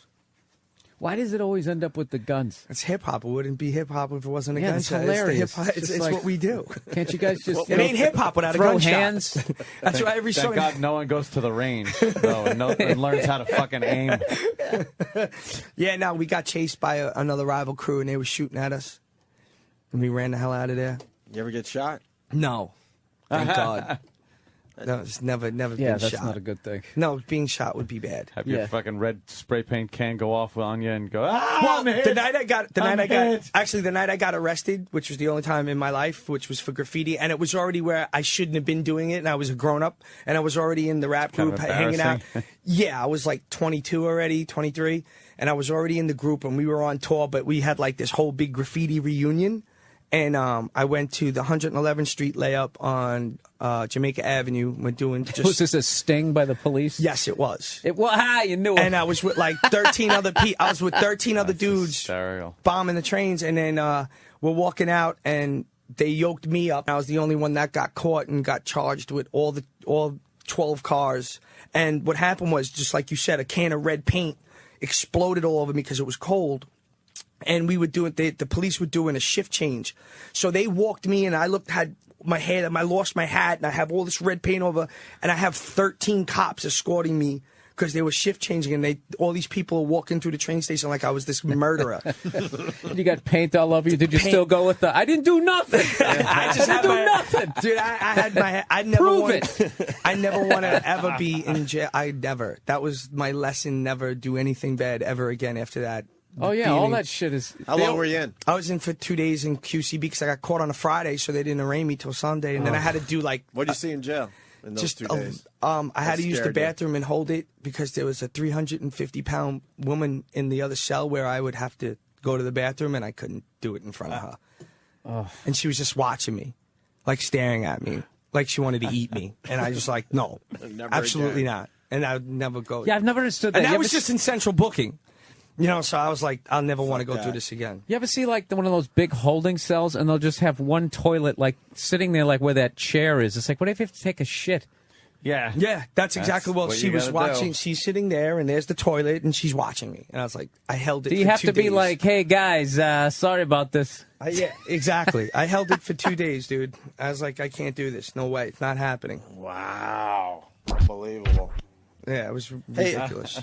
And we have someone else in common. Who's that? We don't really know the guy, but it's legend on our show. Frankie Blue. Yeah, oh yeah. Frankie Blue. Well, Frankie Blue, who hired me at KTU, he's the one that hired me at KTU. So. And you know the audio we got of him, right? I heard it that day it happened, and Jeff Z calls me up because he was the assistant PD, and I was just like, it's legendary on our show. We play it all the time. It was the biggest. Frankie Blue. Were you at the Christmas party? Maybe we can get more info on this. I wasn't at the Christmas party. You weren't working there at the time? No, I was working there, but I wasn't at the party. I was actually DJing somewhere else. I didn't do the Christmas party. You've heard this, right, Bill? No. Frankie Blue, there's a Christmas party for Hot 97, and everyone got fucked up. And what happened?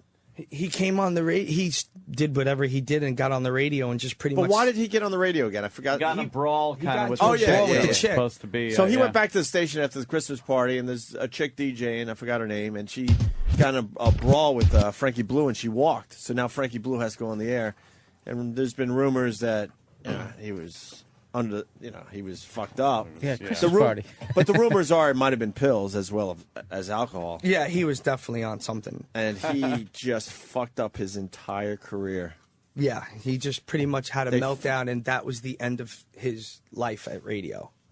He hasn't been heard from since. Basically. Why did he go on? Was it his shift? He had no choice. No, he didn't have a shift. He pissed off the girl that was on. Told her to go home, like kind of almost fired her on the air. He just said, "Look, you go home." Oh, so he's not an on-air talent guy. No, but he figured I could take the reins now. I let her go. I'll finish her shift. Be the hero here. Oops. Yeah. Exactly. Do we got the audio? Please, can I hear this? Frankie, we got the audio? Travis, we got the Frankie Blue audio? Yeah, listen to this. Yeah, listen to this. It's great. I love this smashed. Smashed. It's a mess. Nelly featuring Tim McGraw. That's not his delivery. This is Frankie Blue. Now, you know, for the last several weeks, we've been... he can't even speak. Giving you a chance to win $50,000 in cash in the Mix 1027 redo. And plus win a Toyota Scion. And I think that is going to happen tomorrow morning. Tomorrow morning at 8 a.m. Ricky, RuPaul, Kim, will pick a winner and go to that winner's house like publishing clearance. Or whether it's a house or it's a job. We're coming to you, baby. We're going to find you. And we're going to reward you with $50,000 in a brand new Toyota. And Zion. I don't see how you cannot be happy about that. This is Frankie Blue. So make sure you're listening tomorrow about 8 a.m. 50 grand prize winner. 50 grand prize winner. That's right, 50 grand prize winner. No, it's 50 grand. Of the redo contest of the winner of the Toyota Scion. Come on, baby. You know you want it. If you have qualified in the past several weeks, we're going to pick the winner tomorrow morning at 8 a.m. RuPaul's going to dip his big old hands in there, pick a winner, and we're going to find you. And then I don't care if it takes all day. It's worth the $50,000 in the car. All right? We have the armored truck. We've got the Party Patrol vans. We've got the and it's car. not supposed to be doing everything. this long either. But more important than that, we got the quick back to the news. So why don't you give me a call?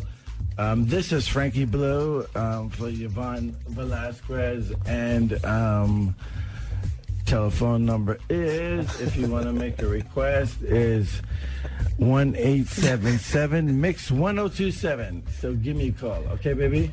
Thank you. Okay, baby. Okay, baby. Okay, baby. Okay, baby. That was supposed to be 15 seconds, Bill. And then when he gives out the first, he gives out the wrong call letters. Yeah. I just committed radio suicide, pretty much, is what he did. Yeah. Yeah, this is throwing yourself on the knife. Yeah, we need part two to bring this all together. So then he did this. Mix 1027. The new Mix 1027. That's awesome. This is Frankie Blue. And I am so excited for tomorrow. I got Ricky and Rue coming in the morning. Coming in. Putting a hand in the big old barrel and picking out a $50,000 grand prize winner. The winner of the KTU Mix 102 Redo Contest. KTU. And also you win a Toyota Scion. Now what's going to happen is they're going to pull, they're going to put their hand in the barrel, they're going to pick out a winner, and then they're going to fight that winner. And that winner will be rewarded with everything. Mix 1027, Frankie Blue. What's that? Talking over the fucking vocal. You're supposed to not talk over the vocal. I just want to know what his thought process was. I know. I don't know what he must have been thinking. And mind you, we were on 103.5, not 102.7 at the time. And he kept scrolling out the wrong letters. He was saying KTU. He had it all messed up. He was reading his resume. Yeah. Yeah, he was well, there you go. What a wreck. Well, fuck, DJ. Why don't we do something here? What do you got What do you want to do? DJ I'm up and running again. What are you promoting today? Well, I'm getting ready to go to Iraq to Really? go perform for the USO. I was the first DJ ever to be asked to go perform for the troops. I was in Dubai in October, and I ended up doing the USS Ronald Reagan on a whim. I was out there on vacation, and I ran into these three kids that looked like they were American. I was with my wife, and I was like, yo, where you guys from? And they're like, oh, we're in the Navy. We're from Florida. I was like, oh, yeah, what ship? And they're like, the USS Ronald Reagan. And I just was like, what? They're like, you're Scribble, right? And I'm like, yeah, how the hell you know that? You know, they follow me, whatever. And I was like, yo, man, they're like, you want to see the ship? I was like, if you can get me on that ship, I'll do a show for you guys because I have my stuff with me. So I got a call from the USO. 2 hours later, I'm on a military transport out to the ship, and I was performing for 5,500 Navy troops, which was the illest, most incredible gig of my life. What was the coolest part of the ship? When I got to sit in the admiral's chair, and then the admiral actually came down and gave me the hat that you can only get from the admiral, and the little coin and stuff, which was a real honor for me. Nice. And then I'm getting ready to go to Iraq and go to like all the bases in Iraq and Afghanistan and perform for them. And you were in Dubai, you said? Yeah, I was in Dubai. How ridiculous is that place? Thank God you get to leave your records at home, huh? Yeah, exactly. New technology. It's so ridiculous. It's the building. But from what I understand now, they ran out of money and they're trying to. Well, a lot of investors have now pulled out of Dubai. Yes. A lot of investors are pulled out, and they're not even 3/4 of the way done building. I mean, 85% of the world's largest cranes are in Dubai right now building this place up. It's like the most incredible fairy tale land you've ever seen. I love it. Yeah, it's I bananas. love it. So, you know, fucking evil place over there. They got those little islands shaped like every country out there. It's like, what sort of New World Order crap is going on? That place was a junkyard 5 years ago. There's no way that's honest money. I don't give a fuck what you invented. You don't have enough money to build an indoor mountain that you can ski on. Oh, yeah, in the Middle East. That's crazy. Yeah, the indoor ski resort. They're building the first NASCAR. They were building the first NASCAR track out of the United States. How did they run out of money? I don't know. A lot of investors pulled out. Like the way the city's set up, it's like taking 5 Manhattans and putting them in different sections. So there's like media, TV City, it's called. Then there's Fun City, which they're putting in Universal Studios, Six Flags. Like then they have the Sports City with the world's largest soccer. Everything is so excess and over the top. It's like Westworld. You guys ever see that movie? Exactly. It's like that. Exactly. And are these real islands, or is that bullshit? No, what they do islands? is they go and they drudge up all these all the sand from in the lagoon, and they start shooting it and build the island out of the sand, and then build on top of that. But they make weird shapes. That sounds safe. Yeah, one's a palm, one's the shape of a palm tree. The other ones are going to be the actual map of the world. Yeah, and then they're building a new big palm tree too. Like we stayed in that sail hotel, the A La Berge, and we watching them build it every morning. It's crazy, dude. Amazing. All right, let's get DJ Scribble to do something for us here. The Rage song, or yeah? No, you want the Rage song now? Or what do you got? I was gonna play. You do whatever you want. You know what you're doing. Beautiful People that me and Dave did. Cool. Damn, DJ Scribble doing that live for us. That's pretty fucking amazing. I gotta be honest, I never know what the hell's going on. Like, I don't understand how the whole thing works. Like, there's 2 turntables going and a microphone, and then you turn the other thing on. Like, so what is the one on your right? What is that's just playing the track? That's playing the track, and then the one on the left was the one I was scratching on. And then what you that's the mixer in the middle that controls the whole thing. So now I get it. Bill, please switch back and forth. Bill, give it a try. Okay. No. So yeah, it's another one that we went in, and me and Dave went in and redid. You know, Beautiful People from Marilyn Manson. That's very cool. Let's go to Michael. Michael, what's going on? Hey, I was in Dubai for some bullshit work thing last month, and yeah, that place it's not quite falling apart, but like Western workers are fleeing because if you lose your job, your visa expires in a week, or you get arrested. Ah, nice. Some of the man-made islands are apparently sinking a little bit. Oh, that's fantastic. All the construction is just ground to a halt. Like, you see these huge buildings, the world's tallest building. I was there for 4 days. No one was working on it. Yeah, no, it's crazy. Like, everything is just stopped. No, I believe you, but I want to know why. They just gave up. Like, is it because of... They're saying that they... ran out of money. And I thought they were the last place that was going to run out of money. I mean, we understand what's going on in America, but I didn't know, it was affecting. Well, there's all the building that was going on. There's no infrastructure at all, like the plumbing and all that stuff. They didn't put that into the plan. Like all this beautiful stuff, but there's no infrastructure in the city. Infrastructure? You mean plumbing? Plumbing.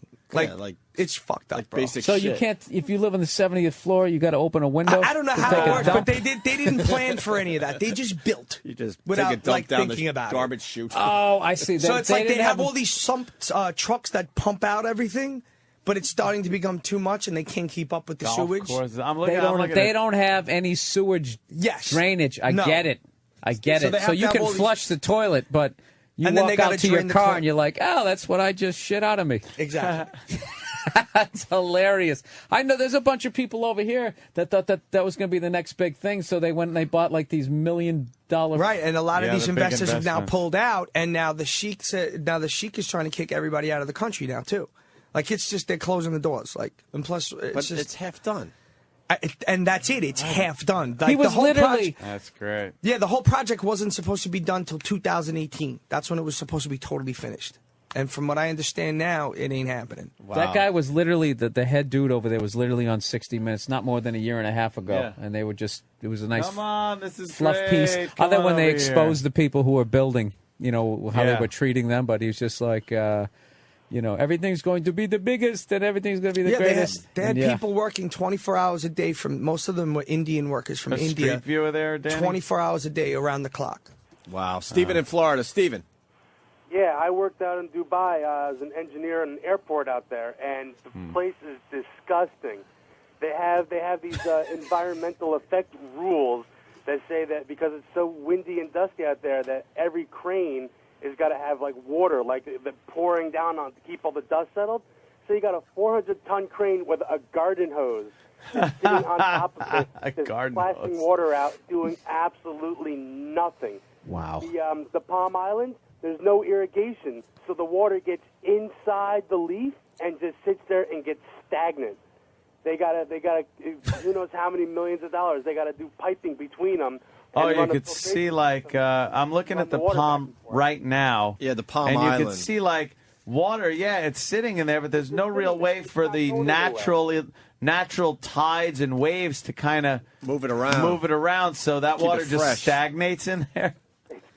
It's just sitting there, and it's that's hilarious. All the construction stopped. They knew they were running. They knew that oil wouldn't last forever, so they wanted to make Dubai someplace else to come to, even if they didn't have oil. They said, "Well, we're going to make the next big tourist hotspot." Just wait. It's all just. It'll just become a movie set for old post-apocalyptic fucking war movies. They're going to do Waterworld. Great, man. Yeah, Waterworld Part 2. And fucking Mad Max 8. Just fucking have a pisser. That's funny. You could see that palm. Just looking at that as a layman, you could go, that's got to be trouble. That's got to cause problems. That never dawned on me that would be a problem. Rob in Toronto. Rob. Hi, guys. Hey, Rob. Hey there, Rob. I have a feeling that it's a thing that's happening with a lot of countries that have oil producing properties. I guess is that in order to maintain these projects, the oil price has got to be up to a certain level. If not, it's not worth it for them to keep on going. So Saudi Arabia and all these guys that have projects have to have the oil price above $99 a barrel or something like that. It's affecting stuff over here in Canada even. Wow. I don't know why that's just so funny to me. It really is funny. It is funny because a bunch of people. Can you get a list of celebrities who've bought places over there? Because I heard a number of them. Yeah, there's a few people over there. We're piling on. Supposedly the guy working the crane for the world's tallest building has lived in it for the last year. It's too much of a hassle to come down from it. Because I guess there's no elevators or anything. Are you serious? Is that real? This guy swears it's true. Chris C. from Virginia. Thank you, Rob. No problem. Have a great show. Thanks a lot. All right. A couple people asking where they could get your stuff, DJ. It's in the stores right now. The new album's actually coming out July 23rd, Total Club Hits Volume 3. Total Club Hits 1 and 2 are in the stores. We actually had the highest debut of any mix CD ever of all time. We debuted at number 14 on the Billboard Top 200. Wow. Which was pretty amazing. And this is my 26th compilation. Jesus. DJScribble.com too, right? Yeah, DJScribble.com, MySpace /DJScribbleNY, and then Twitter, DJ Scribble, Facebook, DJ-Scribble. It's like, I forget sometimes. And then we're up for America's Best DJ this year. And last year we came in third in the country. And this year we're up for number 1 again. And you could vote on that at DJtimes.com /Best DJ. Cool. You want to play us into break with something? Yeah, man. Little Smashing Pumpkins. Yeah, and sure. Metallica. Yeah. You like that? Would that work for you? 02-202. Stupid news. Opie and Anthony. What is it? Channel 11? Channel 11 locally. What are they doing? Some kind of obstacle course? Dude, there's two of them doing it. This is the news, right? It's the news, and they're running this bad obstacle course, and now they're doing these stick the nose, the spoon on their nose trick. Meanwhile, there's impending nuclear holocaust from Korea. What? There's fucking Iran is going nuts with revolution. And they're running a little obstacle course. And next is the chat room, and I guess they're going to be talking about MySpace. Social networking and how it affects your child. Show already.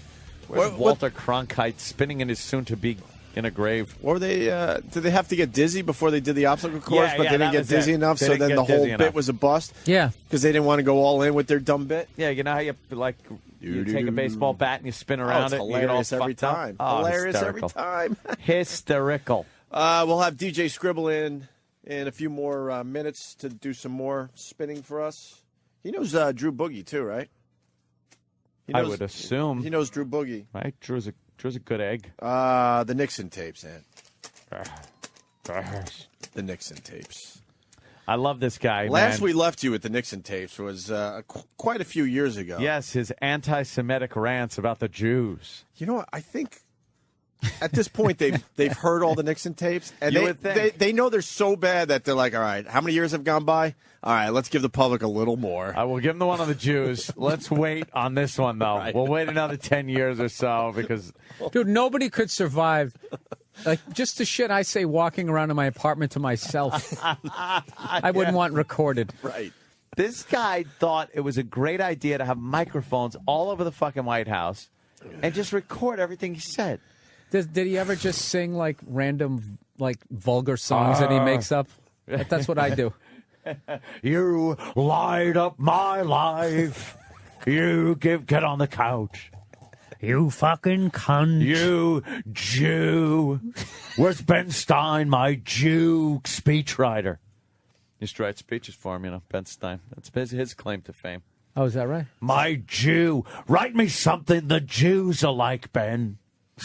Write me something that Israel will embrace me for, so Henry can go over there and make me friends with the Jew. Do you know, I read something about Nixon one time. Do you know how they, those FDR, JFK, LBJ, he wanted to be known as that, so he started referring to himself as RN, and it didn't What about RMN? Millhouse was my middle name. RN? Millhouse. Nurse. Yeah. I'm an RN. That's not too tough. Nurse Jackie, holla. Anyone? No? All right. Huh? You like the Nurse Jackie? It's all right, right? You're She's Nixon. popping pills and fucking snorting shit and fucking doctors and taking care of patients.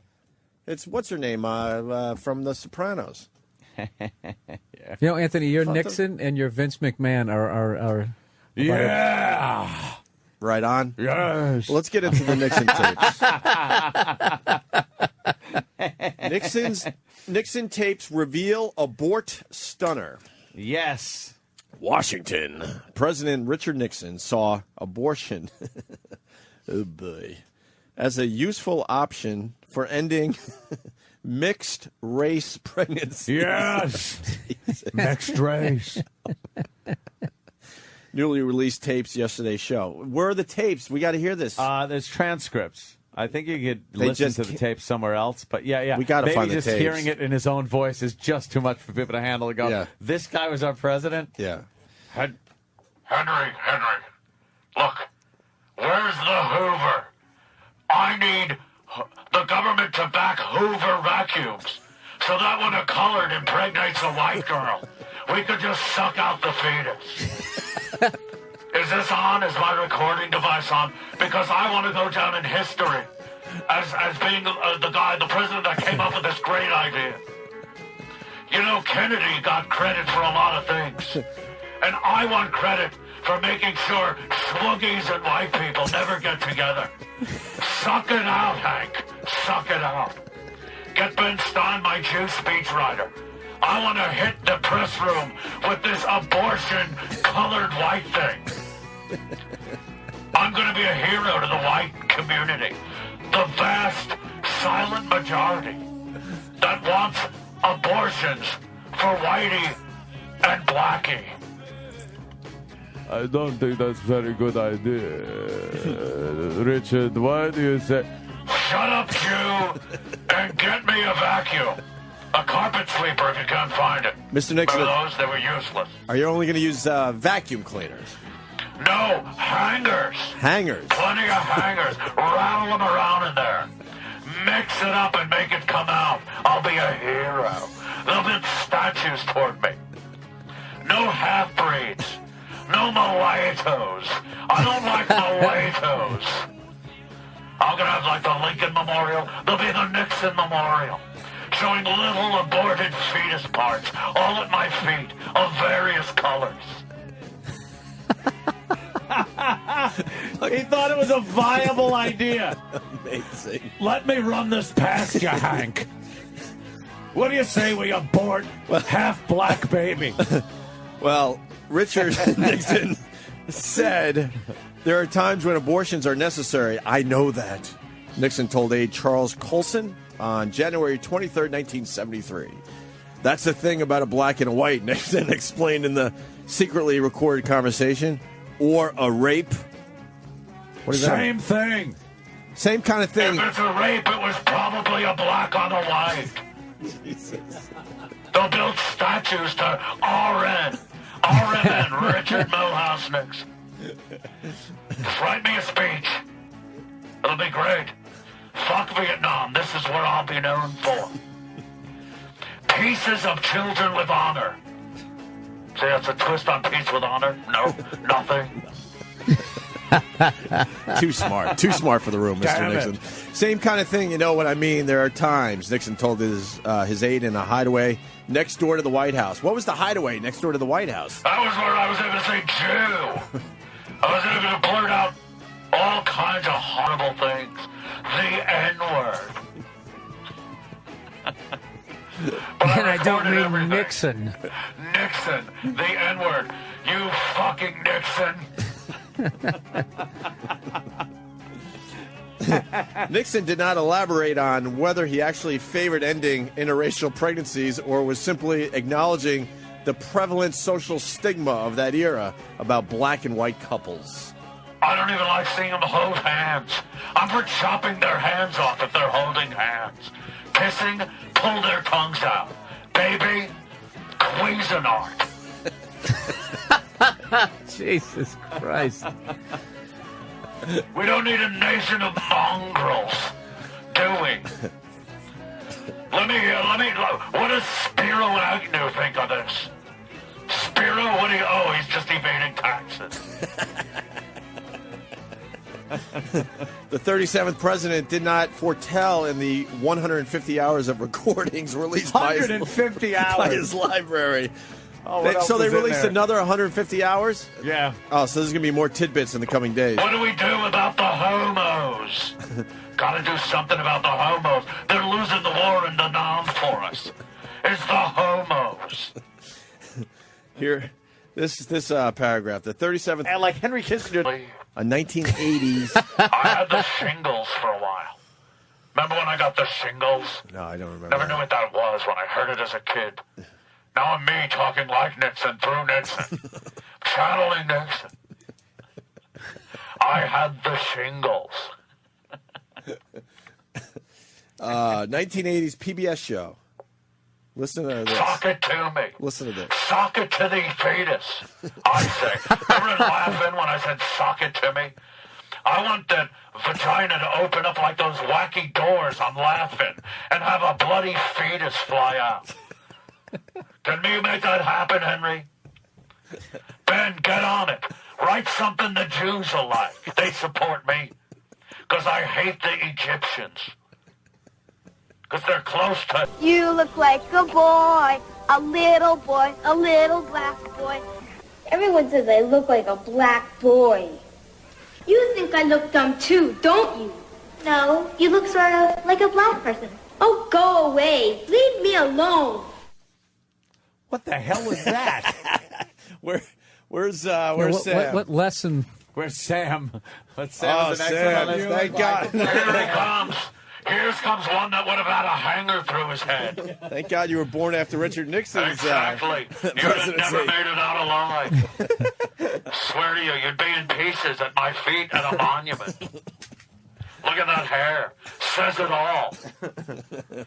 You have hanger written all over you. Henry, pull one of my suits off a hanger and get it quick. I don't think it's too late for this one. What did we just hear there, Sam? Well, it's like a PBS show from the 80s. It's like a drama series, and I think it's almost like in the vein of the after-school special. where it's, helps kids deal with stuff and everything. And this girl gets a perm. This little white girl gets a perm and ends up with her hair in a tight afro-like, shortish-looking hairdo. Like yours. Well, mine's a little longer now. Oh, shorter before the war. Yeah, shorter than yours. Yeah, but just a little afro. And so I guess the insult that people keep throwing at her is that she looks like a black boy. What year is this from? It's from the 80s. I don't know exactly which year. But remember the 80s being that crazy like that. Oh, yeah, they were. Yeah, were they? Wow. People are racist. Well, Billy said I look like a black boy. You look like no such thing. It looks cute. Does not. Oh, come on. So it doesn't really look cute on a black boy? Besides, it's just a perm. Your hair will grow again. And it's not like you're really black. Jesus. Holy shit. What is this, from 1880? No, 1980. What the fuck? What's it called? The name of the show? It's on the playlist. Many Voices, Many Visions? Yes. Wow. What were they trying to teach? That it's, Tolerance. That's how they did it in 1980. The white people don't need to feel bad for themselves because at least they're not black. Just kick her out of the house. Leave her at the foot of my monument. Just love the idea of him having a monument. Oh, is that a picture? Yeah, see, that's a little girl. That's a girl? That's Billy making fun of her, saying, you her hair does look stupid. But she doesn't look like like you either. She doesn't look like a black You look like kid? a boy, a little black boy. Billy said I look like a black boy. Does not. Oh, come on. He looks like he's claymation. Yeah. It's a she. It's just a perm. Your hair will grow again. And it's not like you're really black. Jesus. See what? Everyone says I look like a black boy. You think I look dumb too, don't you? No, you look sort of like a black person. Oh, go away. Leave me alone. Billy said I look like a black boy. You said I look like a black person. I stay with you when you had the chicken pox. You don't have the chicken pox. You look like a black person. Holy mother of God. See, it's racist. People. I cannot believe. What was the purpose of Now, that? you know what probably happened was then they had to have a character that moved to town who was black. And then she understood what he was going through, being isolated. Right. But let's look at that and last... She grew her hair longer and made fun of him. Let's look at that last line, though. She's basically saying that being black is way worse than having the chicken pox. Oh, hell yeah, that's what she was saying. Jesus. Chicken pox you can get over. Yeah. Unbelievable. And it didn't even appear to be a show on racism. It was just like on how to deal with the kids making fun of you and stuff. It just really comes across as not having a purpose except to say black boy yeah. a lot. It's really awful. Wow. All right. That's It was a bad haircut. I will give her that. I would be definitely- crying with that. Although I think that was my haircut back in the day. I went to Disney once with my parents when I had a huge afro, and I was probably about 9 years old. And this woman, black woman that was working the ride, she had a pretty big afro, and she goes, "Honey, your natural's bigger than mine." My natural. So she called it a natural. Black people like my hair. Of course they do. They'll they've asked me, how do you get your hair like that? Have they asked you to braid it for you yet? Oh yeah, of course. Can you make that video, please? Like where you Snoop, where half of it's braided. Oh, dude, you need cornrows. I would do that. Let's get someone in here to braid it. Let's braid half of it. You want to do that? We should do that. I want him to go ghetto prom. Let's ghetto prom it up. You know, where it's like, you can make it into a helicopter and stuff. Oh, like where you mold it into things? Yeah. As long as they don't have to take any scissors or dreadlock it. I would like to just see it in cornrows. Let's do a cornrows. I think that'll look pretty good on you. All right, we'll do a little cornrow action. Carmelo Anthony it. You guys want to... Why don't you get it, like, straightened? Get it relaxed. And just get, like, a pimp haircut. What would that look like? There you go. There's the helicopter hair. That ain't no shit. All right, I don't want to do that. That chick's hair is a helicopter. That's fantastic. That's obviously photoshopped. Please tell me. No. Flat iron that shit to get the blades looking like that. Oh, shit. If the rotors work, can we actually fly that over the Atlantic? I'd pay for all the hairstyles. No, that's real. So no, dude, that's real. obviously a joke. No. No, She went somebody to the did prom not. like that. No. She Somebody did not go to the prom with a helicopter. That's the prom dress with the pregnant belly cut out. Jesus Christ. Jesus They cut out the middle of the Where do you prom guys dress so the find belly the- sticks out. It's online. Yeah, it's It's online. got to be true. It's on the internet. Internets. Yep. Intertubes. The That's fantastic. The helicopter hair. Oh, is you know the what a new best. rage I have? Oh, Christ. When I get Going to the prom, yo. They're just going to the prom. Where's DJ Scribble? He should play us into break. He's right outside. And we got Bill Burr. Bill, you promoting anything? I'll be at the Punchline in San Francisco. Oh, right, if this is right. legal to do this on the show anymore. I'll be at the Punchline in San Francisco on July 13th, Monday, for 2 shows. You know what kind of people live in San Francisco? The gays. Weren't you from California? The home. I was from San Clemente, the home of the Western White House. A lot further south. No homos could reach me through what are those mountains called that you have to go over to get past to the homos? I forgot. The grapevine. You can't get over the grapevine. The homos can't make it over there. They think the grapes are balls and put them in their mouths, and they stop. I lived in San Clemente. That was a nice button you put on the end of. Oh, that tricky dicky. Oh, yeah. All right, we got DJ Scribble in-house. DJScribble.com to see what he's up to. He'll play us in a break, and then when we get back, Jason Ellis is stopping by to say hi, right? All right. All right, DJ, it's yours. DJ Scribble helping us out today. You know Drew Boogie, DJ? Yeah, he's a cool dude. You like Drew? He's a good friend of ours. He's really dope. Extremely talented. He's a very talented dude. Yeah, he comes in and does the mixed thing every once in a while. For us, He's really dope. He could cut. He's nasty, actually. Wow, now I have more respect for Drew Boogie. I didn't know DJ Scribble knew Drew Boogie. Yeah, he's nasty. DJ very Slice. Cool. And what's the big plug today for everybody? Up for Best DJ of the Year, according to DJ Times. Came in number 3 last year, and you can go to vote. Please vote, djtimes.com/best DJ. And you can check me out on myspace.com, DJ Scribble NY. Right I would think that would get you a lot of free cocaine, that title. Jason Ellis in studio. Yeah, I do all right. Yeah. You do all right. You could probably get chicks to put ecstasy in your ass, right? Yeah, pretty much. You ever done that? Is that better? Is it better that way? It is better that Up way. the ass? It is. It's always better up the ass. I've always said that. No matter what it is. No, I have a T-shirt and a tattoo that says it. I stand by It's it. always better up the ass. Yeah. I think that was a slogan for United Airlines back in 75 or something. I think one of them was reading it to me on the plane last night. It's fantastic. Ecstasy up the ass on that thing. DJ, Yeah, it works good. Any drugs up the ass there, DJ Scribble? I've never done ecstasy up the ass. You've never lived until you've chucked an E-bomber up your butt. I've also said that before. I heard it hits you a lot faster. It does hit you a lot that's what it's faster. about. And when you do ecstasy, a lot of it, I used to always want to poo when I did ecstasy. If you shove it up your ass, you don't want to shit because you know you shit out You're your gonna waste ecstasy. it. And it's like a mental thing where your ass goes, we're going up instead of out today. Which is because I don't. So the greatest feeling when the ecstasy kicks in, the greatest feeling is usually my fucking 45 seconds on the bowl taking a shit with my eyes rolling into the back of my head. If you get somebody to shove it up your ass, then you get eyes rolling in the back of the head in the club with a chick on your dick. You know what I mean? That's what Is the buzz different? Not as heady? Wow, I thought you were like a professional. That was hilarious. Is it a little different? It is a little different. Yeah? It is. It comes on faster, and I think it's strong. You get more money, more bang for your buck, so to speak. Yeah. Wow, Bill? goddamn. Ecstasy up the ass.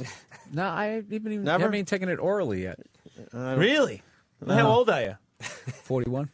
Too late. You're done. Yeah. I like that's like a bad thing. You could missed smoke- out on the ecstasy. Missed it. You can smoke the kids' marijuana these days. The kids' marijuana will fucking trip your balls. It's no joke anymore. Yeah. Used to be smoke. I used to smoke weed, go to the skate park and learn a new trick.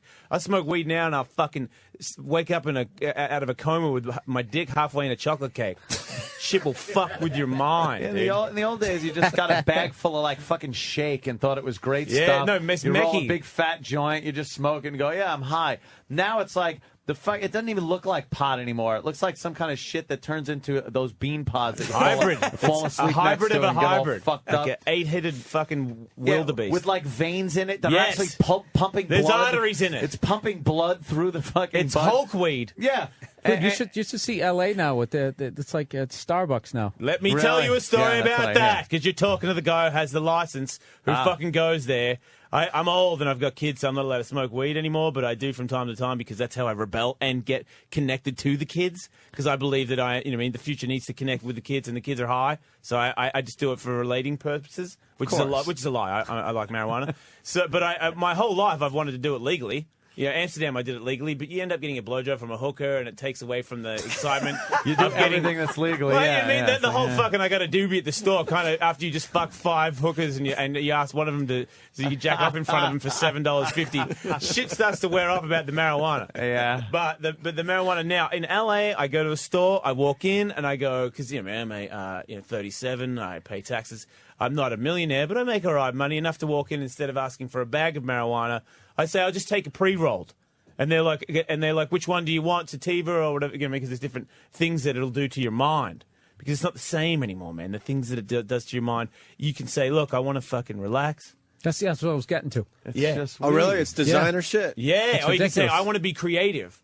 Get the fuck out of here. I swear to God, dude, fucked up, man. You just go and go, I want to get creative. They have one where you get high, but you don't get sleepy. They get rid of that whole getting sativa. sleepy. Yeah, it's crazy. But you still Sativa. All the medical You're weed, going it's for all it. Your different mind versions. is shredding. And these places are popping up all over California now, Yeah, right? There's There's a no couple- reason to it's buy like- illegal weed anymore. That's And all the you have bad to shit. get a note that says you got migraines or something, right? That's Yeah, it? well, I broken 25 bones or whatever, so I just you showed the need- lady my ankles. She was like, "Oh my God, you can hit Here your you go, license whatever you and want, pass." whatever you want. Yeah, take whatever you want. Please, just get out of here. Put your shoes back on.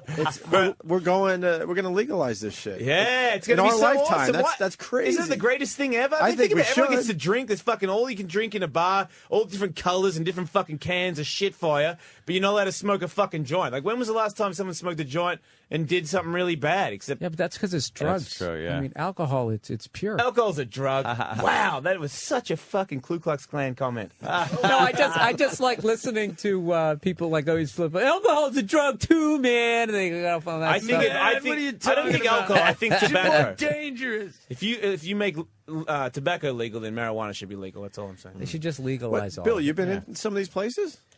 No, 'Cause you don't really smoke pot No, or anything, I right? can't handle the fucking paranoia. Do they have a? I'm not going to Is get that it? paranoid. Yeah, no, they have an old like I'm just trying to get back into the game weed.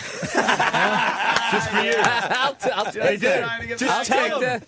Tell What them, if like, I look, was man, never? I fuck, was I'm 40, never I in got the. kids and shit. Don't fucking freak me out. Give me some mellow juice. Now you're talking my language because I think I want back in. Dude, I'm but gonna I hook can't you go up. back in with this crazy fucking over the top shit. Dude, I'll hook you up with the lollipops. They have lollipops that are lightweight shit. Rogan has turned us on to the lollipops. And they barely do anything. And if you're a rookie or you're just getting back into the game, it's sufficient. Same as they have. I'm back in single A. That was I'm single A ball right Dude, now. that was my mistake. I went to the Black Diamond. Yeah, I know. Yeah. I went right back to the Oh, you fucking wanna hear the Black I Diamond. got the I'm Black like, all Diamond. right, holy shit, am I fucked up? It's like a hooker going back into the game with a 12-inch black cock. Yeah, you got to stretch You that get out fucked slow. straight back out of the game. Yeah. Well, You gotta I stretch got high yourself, once. man. I got high once, and I didn't like the whole smoke. I just didn't like the feeling of that. So then I ate 2.5 pot brownies, and I went to the airport. Huge mistake. Why'd Went you to go the to the fucking airport? because was flying to Costa People Rica. can fly. This is fucked up.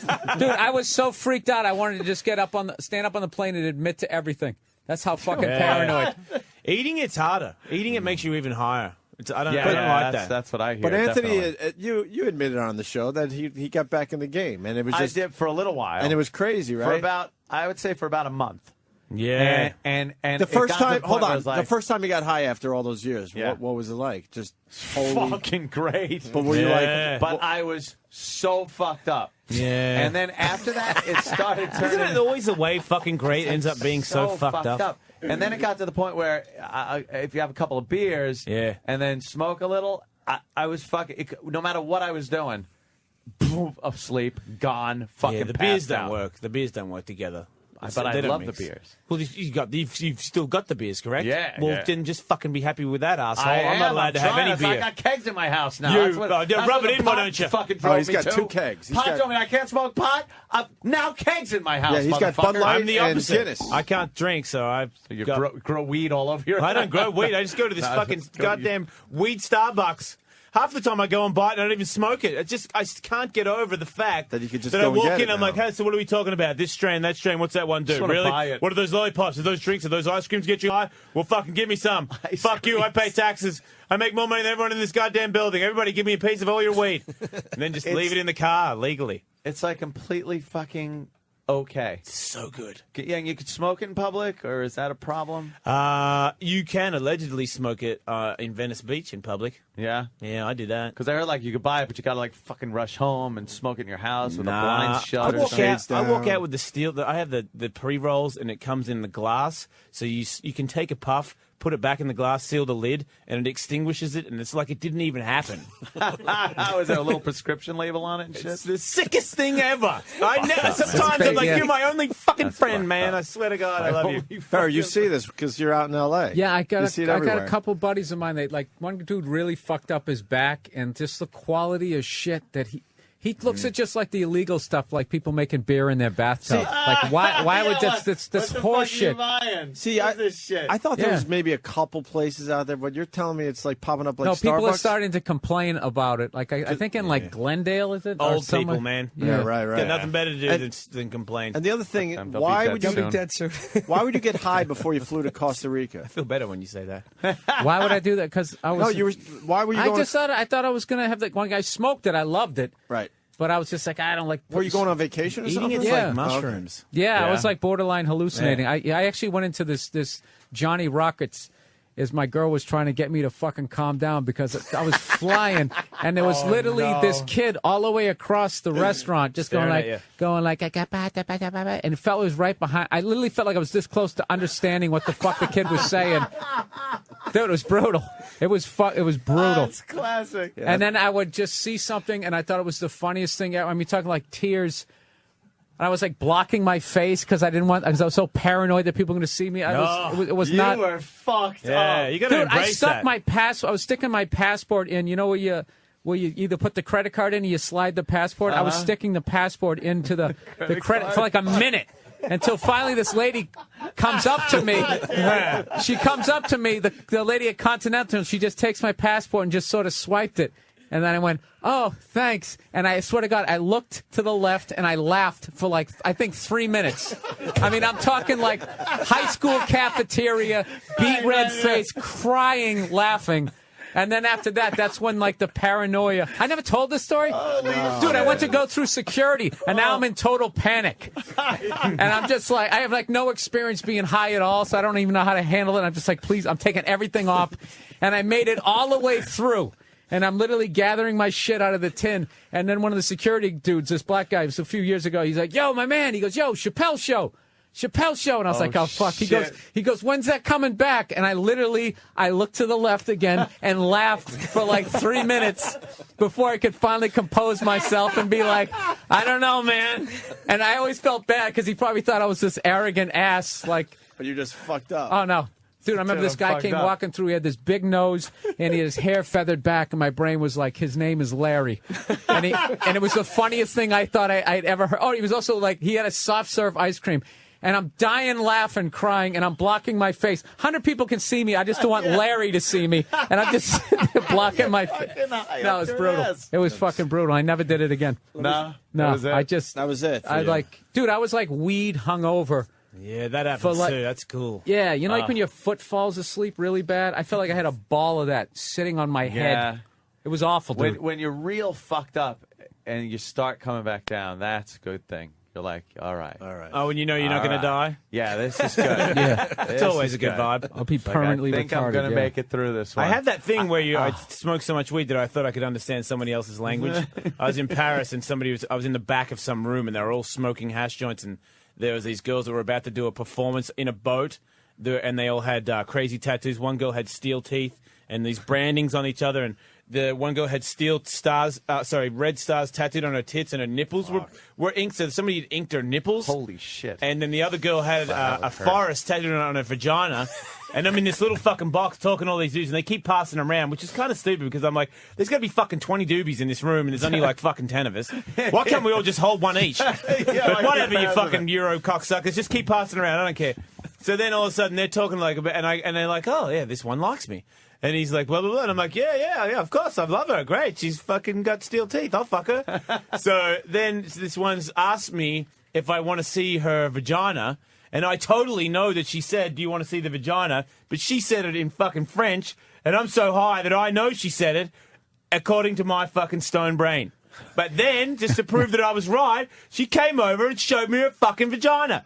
Right? And I was like leaning over down here. So I couldn't, because there's no wall. There was no, I couldn't sit upright. It was too little of a room, so I was down here. So when she pulled her vagina out, my face was in the beef. And she had a full-on bush. Like a fucking forest. It was a beautiful forest, tattooed over her vagina, and then they took me out because they loved me and they wanted to do me. They both took me out in front of the stage before the performance. I was standing in the bit, the bit where you jump over and security beat you up. I was in that bit.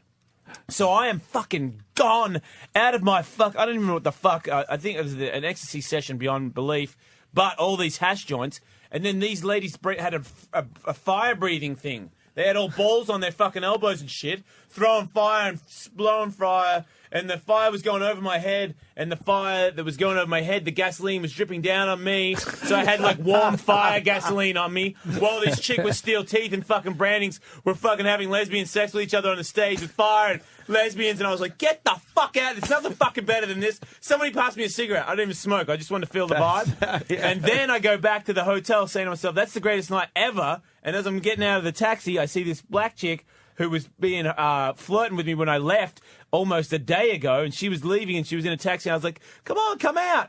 And then she came out, and we got a drink, and then she went to my room, and I didn't know at the time, but she was a hooker. But, but she did this thing on my penis that was like, you know how, Paris Hilton's not very good at it, but you know in the video how she does the swirly hand thing? Oh, swirly hand. She did swirly hand thing with her uterus.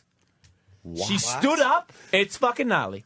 She stood up over me. I'm lying on the bed just like, okay, wow, here we go. Because she was completely in control. I was like, wow, I'm a baby and I'm about to get my fucking... she's fondling a baby. I could almost call the cops and get some money out of this.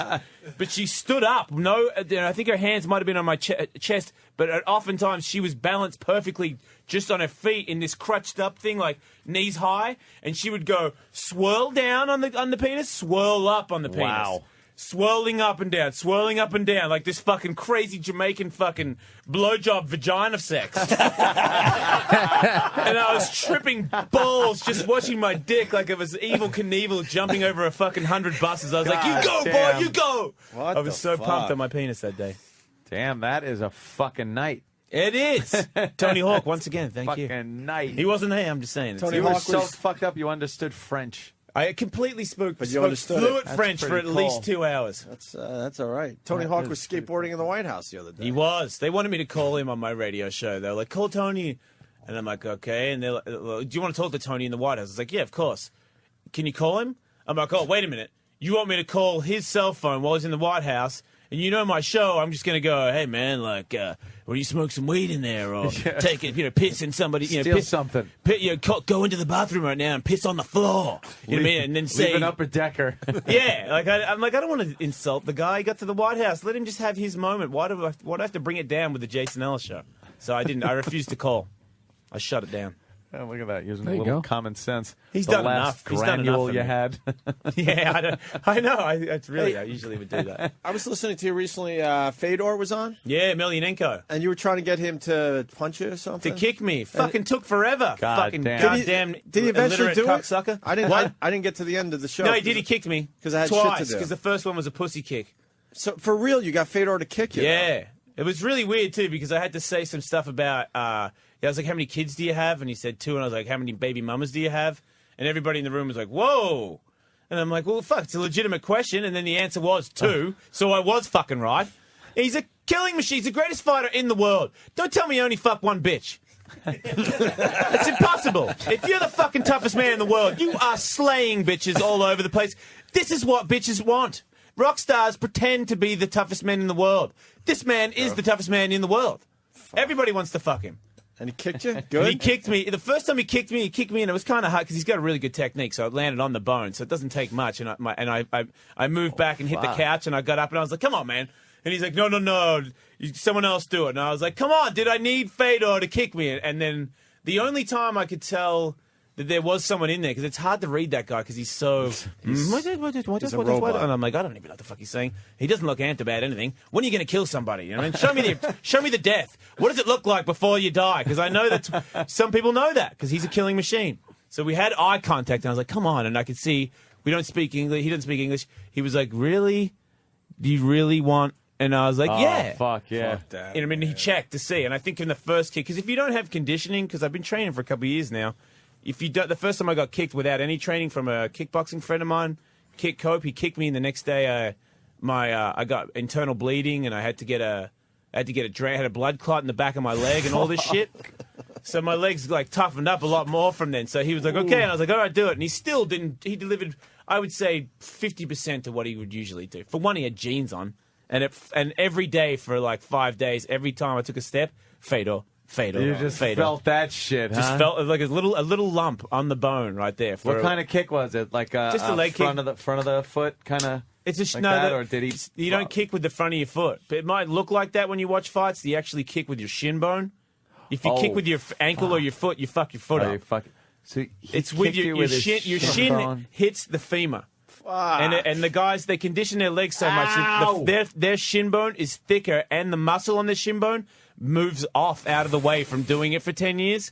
So their bone, if he came in here right now and just put his shin bone on your femur, you would go, ow. And you'd be like, oh my God, imagine if he actually threw the leg. Kicked me with that fucking thing. Yeah, it's an amazing technique. And the lawyers try to get involved with your bit? No, nobody did anything. Nobody's really listening. That's always handy. You know what? Hold on. We'll give you a little advice. Enjoy it. No, I was just about to say that. Being under the radar is the best. I mean, we play some of our old tapes every once in a while on this show. We're like, how the fuck did we get away with doing management that? Looks at the screen and sees beep. Yeah. Wait, what do we got there? There's something on our radar. Because you're obviously on your way up, and you're going to be on the radar, and then you're going to be like, oh, motherfucker. I am? Motherfucker. My wife better get some Asians. No, you don't want to be on the radar. To come home sucks. for me. They watch every move. Really? Those fighters, man, that's just a whole nother fucking level of toughness. Oh, yeah. We see these guys come in, and it's like, fuck. It's what you do, though. You know what I mean? You're just saying, it's like, that's crazy because of that, but it's like, what about you guys on the radio? What about you as a fucking comedian? Yeah. You know what? No one can be as funny as you. You're a fucking champ. You did your whole life. The muscle off of your fucking shin bone, dude. There's nothing. I got nothing. No. I'm saying this. You can't. What am I going to compare that to? You can't see inside your mind. You can't see inside your mind. What's up with this Obama? Is this guy wacky? I mean, come on. It's really not on the same fucking level. You're putting yourself down. Come on. No, these guys make you realize you're really not a man when they come in, like Liddell and fucking Fedor, and who else have we had? Dude, they're like the few guys. Like, I'm nothing. You know what? You're nothing in the ring, but that's not saying it. Yeah, but we all want to be a tough guy. Every single guy wants to be a tough guy. But this is the thing, though. If you never committed a crime, you never did any time, that's your big question. Like, could I somehow survive prison? Those fucking guys, if they've never been to prison, all those MMA, they'd be fucking running the place. Yeah. That might be a bigger statement because you got to deal with, like, people stabbing you. If you're really big and you can take a punch, it might work out worse for you because you're going to take way more to shut you off. That's true. That might come after you more. Best thing sometimes if Rampage goes to jail, I'm not one-on-one. You know what I mean? Yeah, I'm like, yo, dog, guys on you. Let's take this guy. And when I say let's take this guy, I'm talking to that whole pack. Six of them jump on you, and you go to the ground, and you think they're going to lose. It's like those action movies, and all of a sudden the pile just starts fucking moving. And MMA comes up with fucking thrown off all joints and limbs and toes, beating the other people with the other guy's limbs. Oh yeah. What else have you done on your show lately, Jason? I had I had MC Hammer on the show, and it was weird because I just heard you with him. And he was saying that he didn't, he meant to spend all his money, and I was just calling bullshit on him for that because I'm like, you accidentally fucking went bankrupt, like out of your fucking ass, you did. If that's what gets you through the day to believe, so you can not shoot yourself in the face, I'm cool with that. But don't come in here and try to back that. Look, man, I was trying to take care of all my brothers and keep them off the streets for one extra day. How about staying in business? That would have kept your brothers off for the rest of their lives. Yeah, but we ended up being friends. We should have pushed him more on that because it was a weird story. I noticed you. Who else was he was pretty shaky about even talking about that shit. No, but you can tell it did something to him. Yeah. He has an effect about it. He talked about sports, all the other sports he's in, and boxing and stuff. And I was like, you wouldn't stand a chance against me in boxing. He's like, oh, I've been boxing since I was 9. And I was like, well, and I can see in your, and he's like, and I can see in your eyes that you don't want any. And I was like, my eyes can see that your nose is dead straight, and anyone with a dead straight nose can't fight for shit. You wouldn't last 10 seconds with me. And that was when it got heated, and then it mellowed out to the point where I was like, at the end of the day, he does have the #1 selling song ever, doesn't he? Is it ever? Like I don't know, it is ever, I believe, and it now will be forever thanks to the internet. He employed half of Oakland at one point. Yes, he did. And then the second he ran out of his money, everyone left him and no one helped him out. I think that's why he has that look on his face. He learned one of the hardest. Oh, yeah. He's a nice guy. Yeah. Well, now he's trying to make the comeback. He was That here with last just his dollar he son. spent. No entourage this time. Good, smart. Just one guy. We with learn his by kid. your mistakes. Yeah. And Bridget Nielsen was on the other day. She was really good. Oh, yeah? Really? She's a fucking crazy bitch. still out She of her really mind? is a crazy bitch. You get a lot of good fucking guests because you're Who's out that there in again? LA. It's because I'm on your fucking deal, dude. I'm telling you, I'm starting to get on the radar. Opie Anthony and all the XM people are like, hey, man. Yeah, we play heard the your best of Jason Ellis on the weekend. So, what is she doing these days, Bridget? She got a bunch of reconstructive, I don't look old and on crack anymore things, shit. so she looks a little hotter. Humongous bitch, though. Oh, yeah. Humongous. Would love to do her. But after Yeah, because like that giant bitch thing. I always envisioned that she would be really good orally. I would think that her blowjob would be. I would like to switch all the lights off, and there'd be like maybe some sort of sex alien monster blowing me. Because I say that there'd be shit that'd be going on that you wouldn't even know how it's possible that there's something rubbing that region while something else is happening. I'm pretty sure she could have a conversation, a cup of tea while she's blowing it. She's got a mouth on her. But she ended up reminding me of my mother, so that went out the window. Ah, shit. Yeah, that's my the mother's worst. Can't have that, though. She's insane. Yes. She can't hear it. Yeah, she's completely insane. Me So and you. is Bridget Jason. Nielsen. Me and you. Yeah. It makes for good radio having a I insane guess, mom. it, kind of made you who you are. Yeah, Dear defending old dudes that mum. offer me speed when I'm 10 years old, still to this day. He didn't know what he was doing. Oh, my God, Mum! He offered me fucking speed when I was 10! How do you defend this man? Oh, it was a tough time for him. I'm like, fuck you, fuck it. That's it, I'm out of here. I can't continue this conversation. And what were you telling me outside the studio about Perez Hilton's friend? Oh, Perez. Because I never got the ending of the story. I had to take a Jeffree leak. Star came on my show, and he's like I a don't know really Jeffree hot Star. dude. He's a chick. Like he looks like Rene Russo, but maybe when she was 18.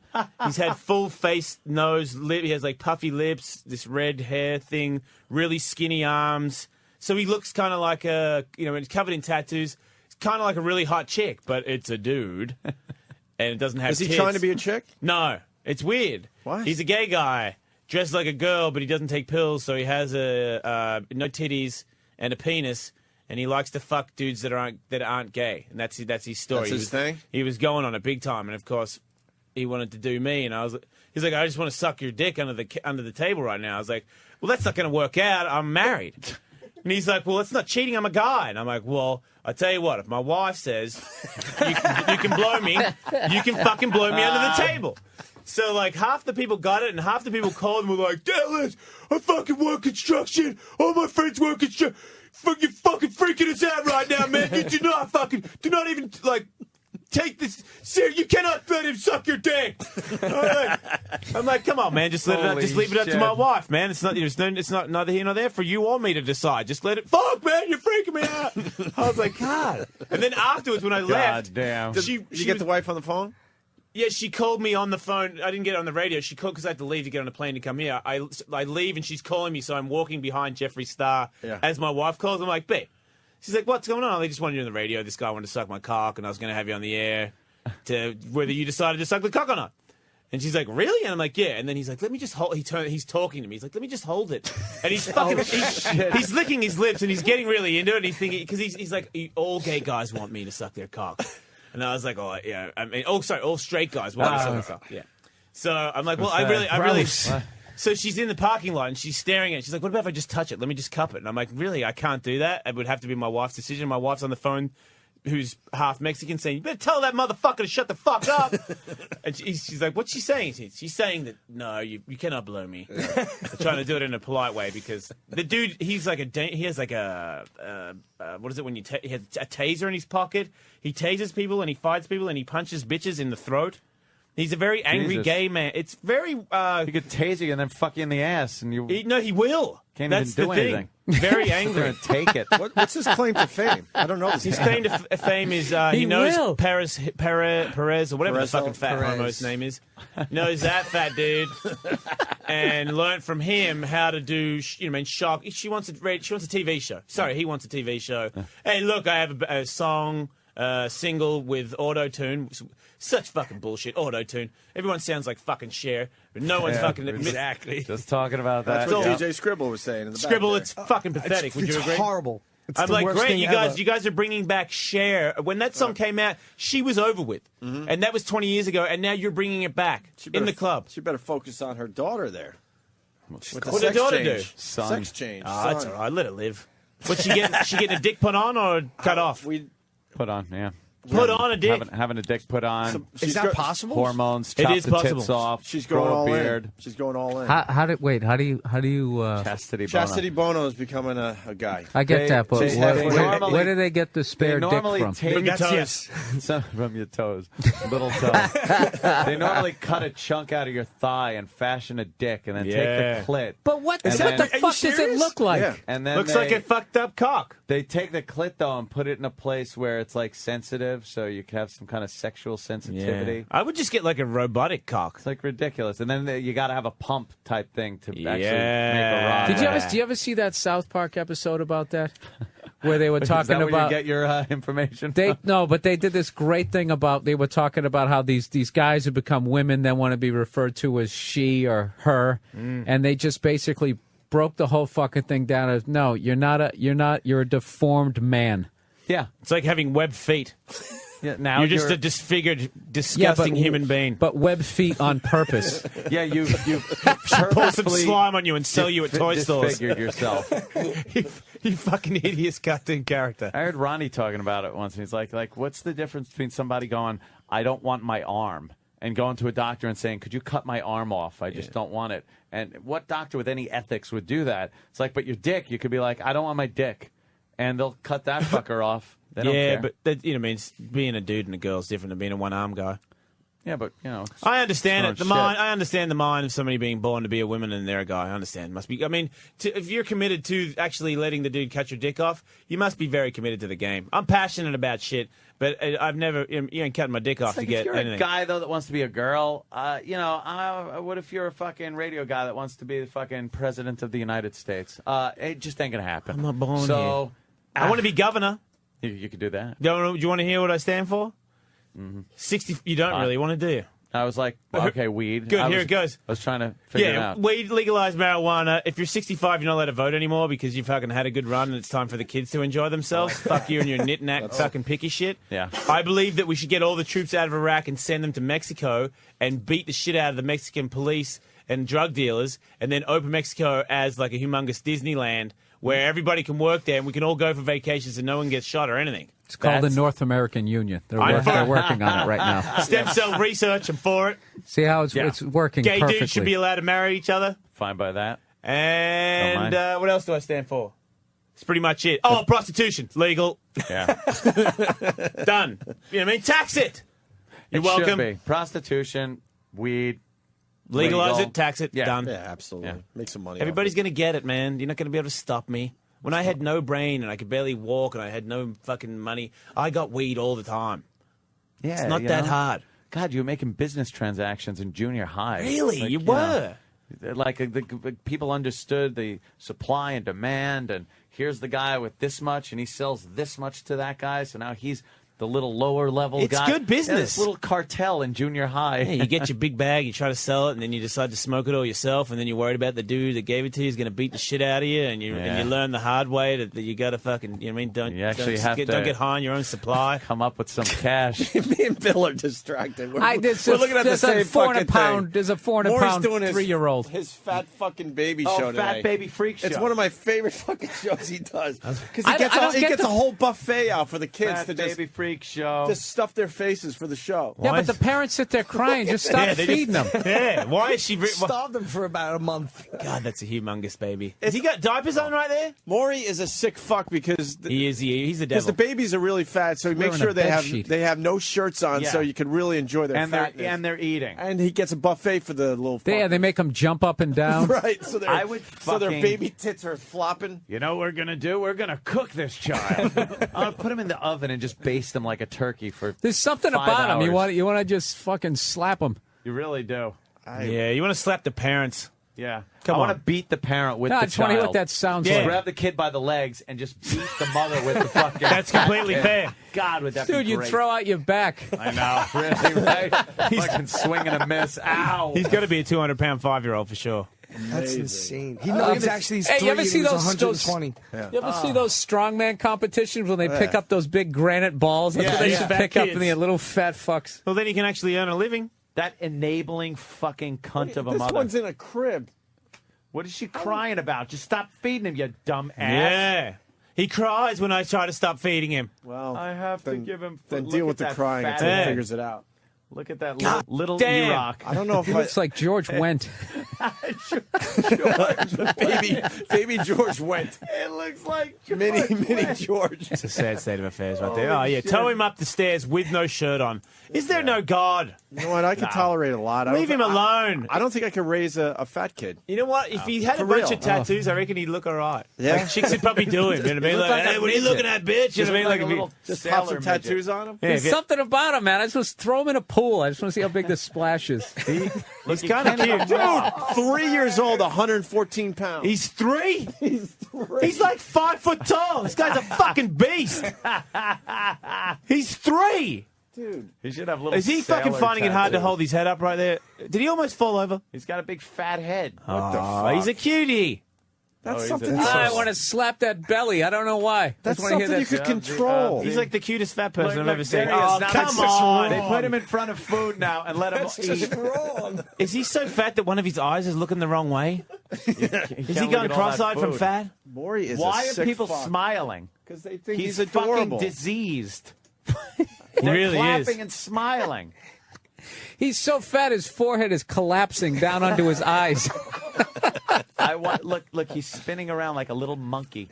I want to kick him Maury's in his making stomach. him spin, so Yeah. everything starts jiggling.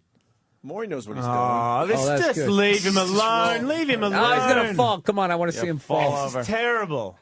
Oh, this one has. Oh, they this got is Gotta bigger? wheel him around. They got to wheel him around in a wheelchair. 'cause He looks he's so like fat? Chubsy Ubsy from our gang.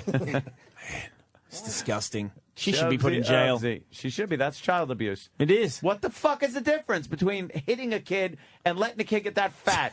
I'd rather at suck a that dick fat than look little like fuck. that. His calves are as big as mine. Why are they applauding? Why are you at a Maury show? Yeah, that's true. You know what I'm saying? We have him in here, and we call him out on all We this. call him out. We're like, Maury, you love you're the a freak sick angle. Have you ever had him on? You're, A few times. Yeah. You have. Yes. He's a Is great he? guest. Is he Look evil? at this chick with the boobs. Does he sell cocaine? Did you see that? Yeah, He she's would like 2 on a and she already show. has a sports bra. They have to put a bra on her because she's fucking It's 2 not even- years old. it's but fat- she's got big fat tits. Yeah, she has big She's fat baby 4 tits. years old, and they got to put a top on her because Wait a she's minute. got big fat tits. Why can't we see him? Is it weird that I want to see fat baby tits? Oh my God, that's hysterical! They had to cover up her big She has to fat wear a baby bra. tits. I feel like that's insulting. It's like making a fat dude wear a bra. It's like, Yeah. what? Fuck. That's How my... come the little boy kid could walk out and he needed She's a bra? 110 pounds. And she Because wears a man bra. tits are funny. She has tits at 5. Fat tits are perverted. Fuck, that's Wow. Look at her cleavage. She's 4 years old, 104 Dude, pounds. if you know something, if they made these 2 kids wrestle, that would be the greatest show ever. We're gonna have kid wrestling next. She looks like Fat child wrestling. Hosts a radio show in Tampa. Who is? Look at her weird, and her tits go off to the side. Hawks, why are you looking at her tits? I can't help it. Stop looking at a 5-year-old's tits. She has a fucking She's rack. 700 pounds? No. She's 4 and has giant tits for a kid. How can you just let her do that? It's Look like at her somebody's a tits. junkie and they come on and shoot heroin in the eyeball in the green room. Maury, Coming I up need next, help. this junkie. Maury, I need help. I have a drug problem. Here's some heroin. Yeah, here's some heroin exactly. and then we'll fix you. Here's some meth. Oh, man, She stop has, it. that's like C cups. She has C cups at 4 years old. What the fuck? It rolls. Why do you have this shit on your screens? You've got her and the other cancer of society on the next screen. Tyra, yeah. Yeah. God, I hope somebody, just some random tough macho lesbian knocks her the fuck out and I can watch that on YouTube for the rest of my life. That is some kind. I don't know what that child is. Well, put a I tent can't on it. Figure it out. We It looks like it's got rubber bands at every joint on its body. It's got those fat indents. It's like you put scrunchies all over. Man. we got to wrap up if we're going to play those Nixon tapes. Nixon tapes? Yeah, we got more Nixon tapes from the old days that we're going to replay. Oh, tricky dick. Why are they laughing? I love Look at fat him. babies. Go punch him in the stomach, Maury. Yeah. Squeeze her tits, Maury. I would pay to watch that fat chick fight that fat baby. That would be hysterical. So an average 4-year-old weighs 35 to 40 pounds. She weighs 104. Yeah. So that's why they're saying that they weigh They can't 700 walk down pounds, I these think. stairs. The fat is coming Why out of her is the mother kneecaps. smiling and waving? Oh my Stop god! feeding Oh my that. god! He can't get up on stairs. stairs. He can't get up. The other kid fell down and can't get up. He's like a turtle on its back. This is great. Look at him. You know what's funny about- dig that I want to ass. get in that head.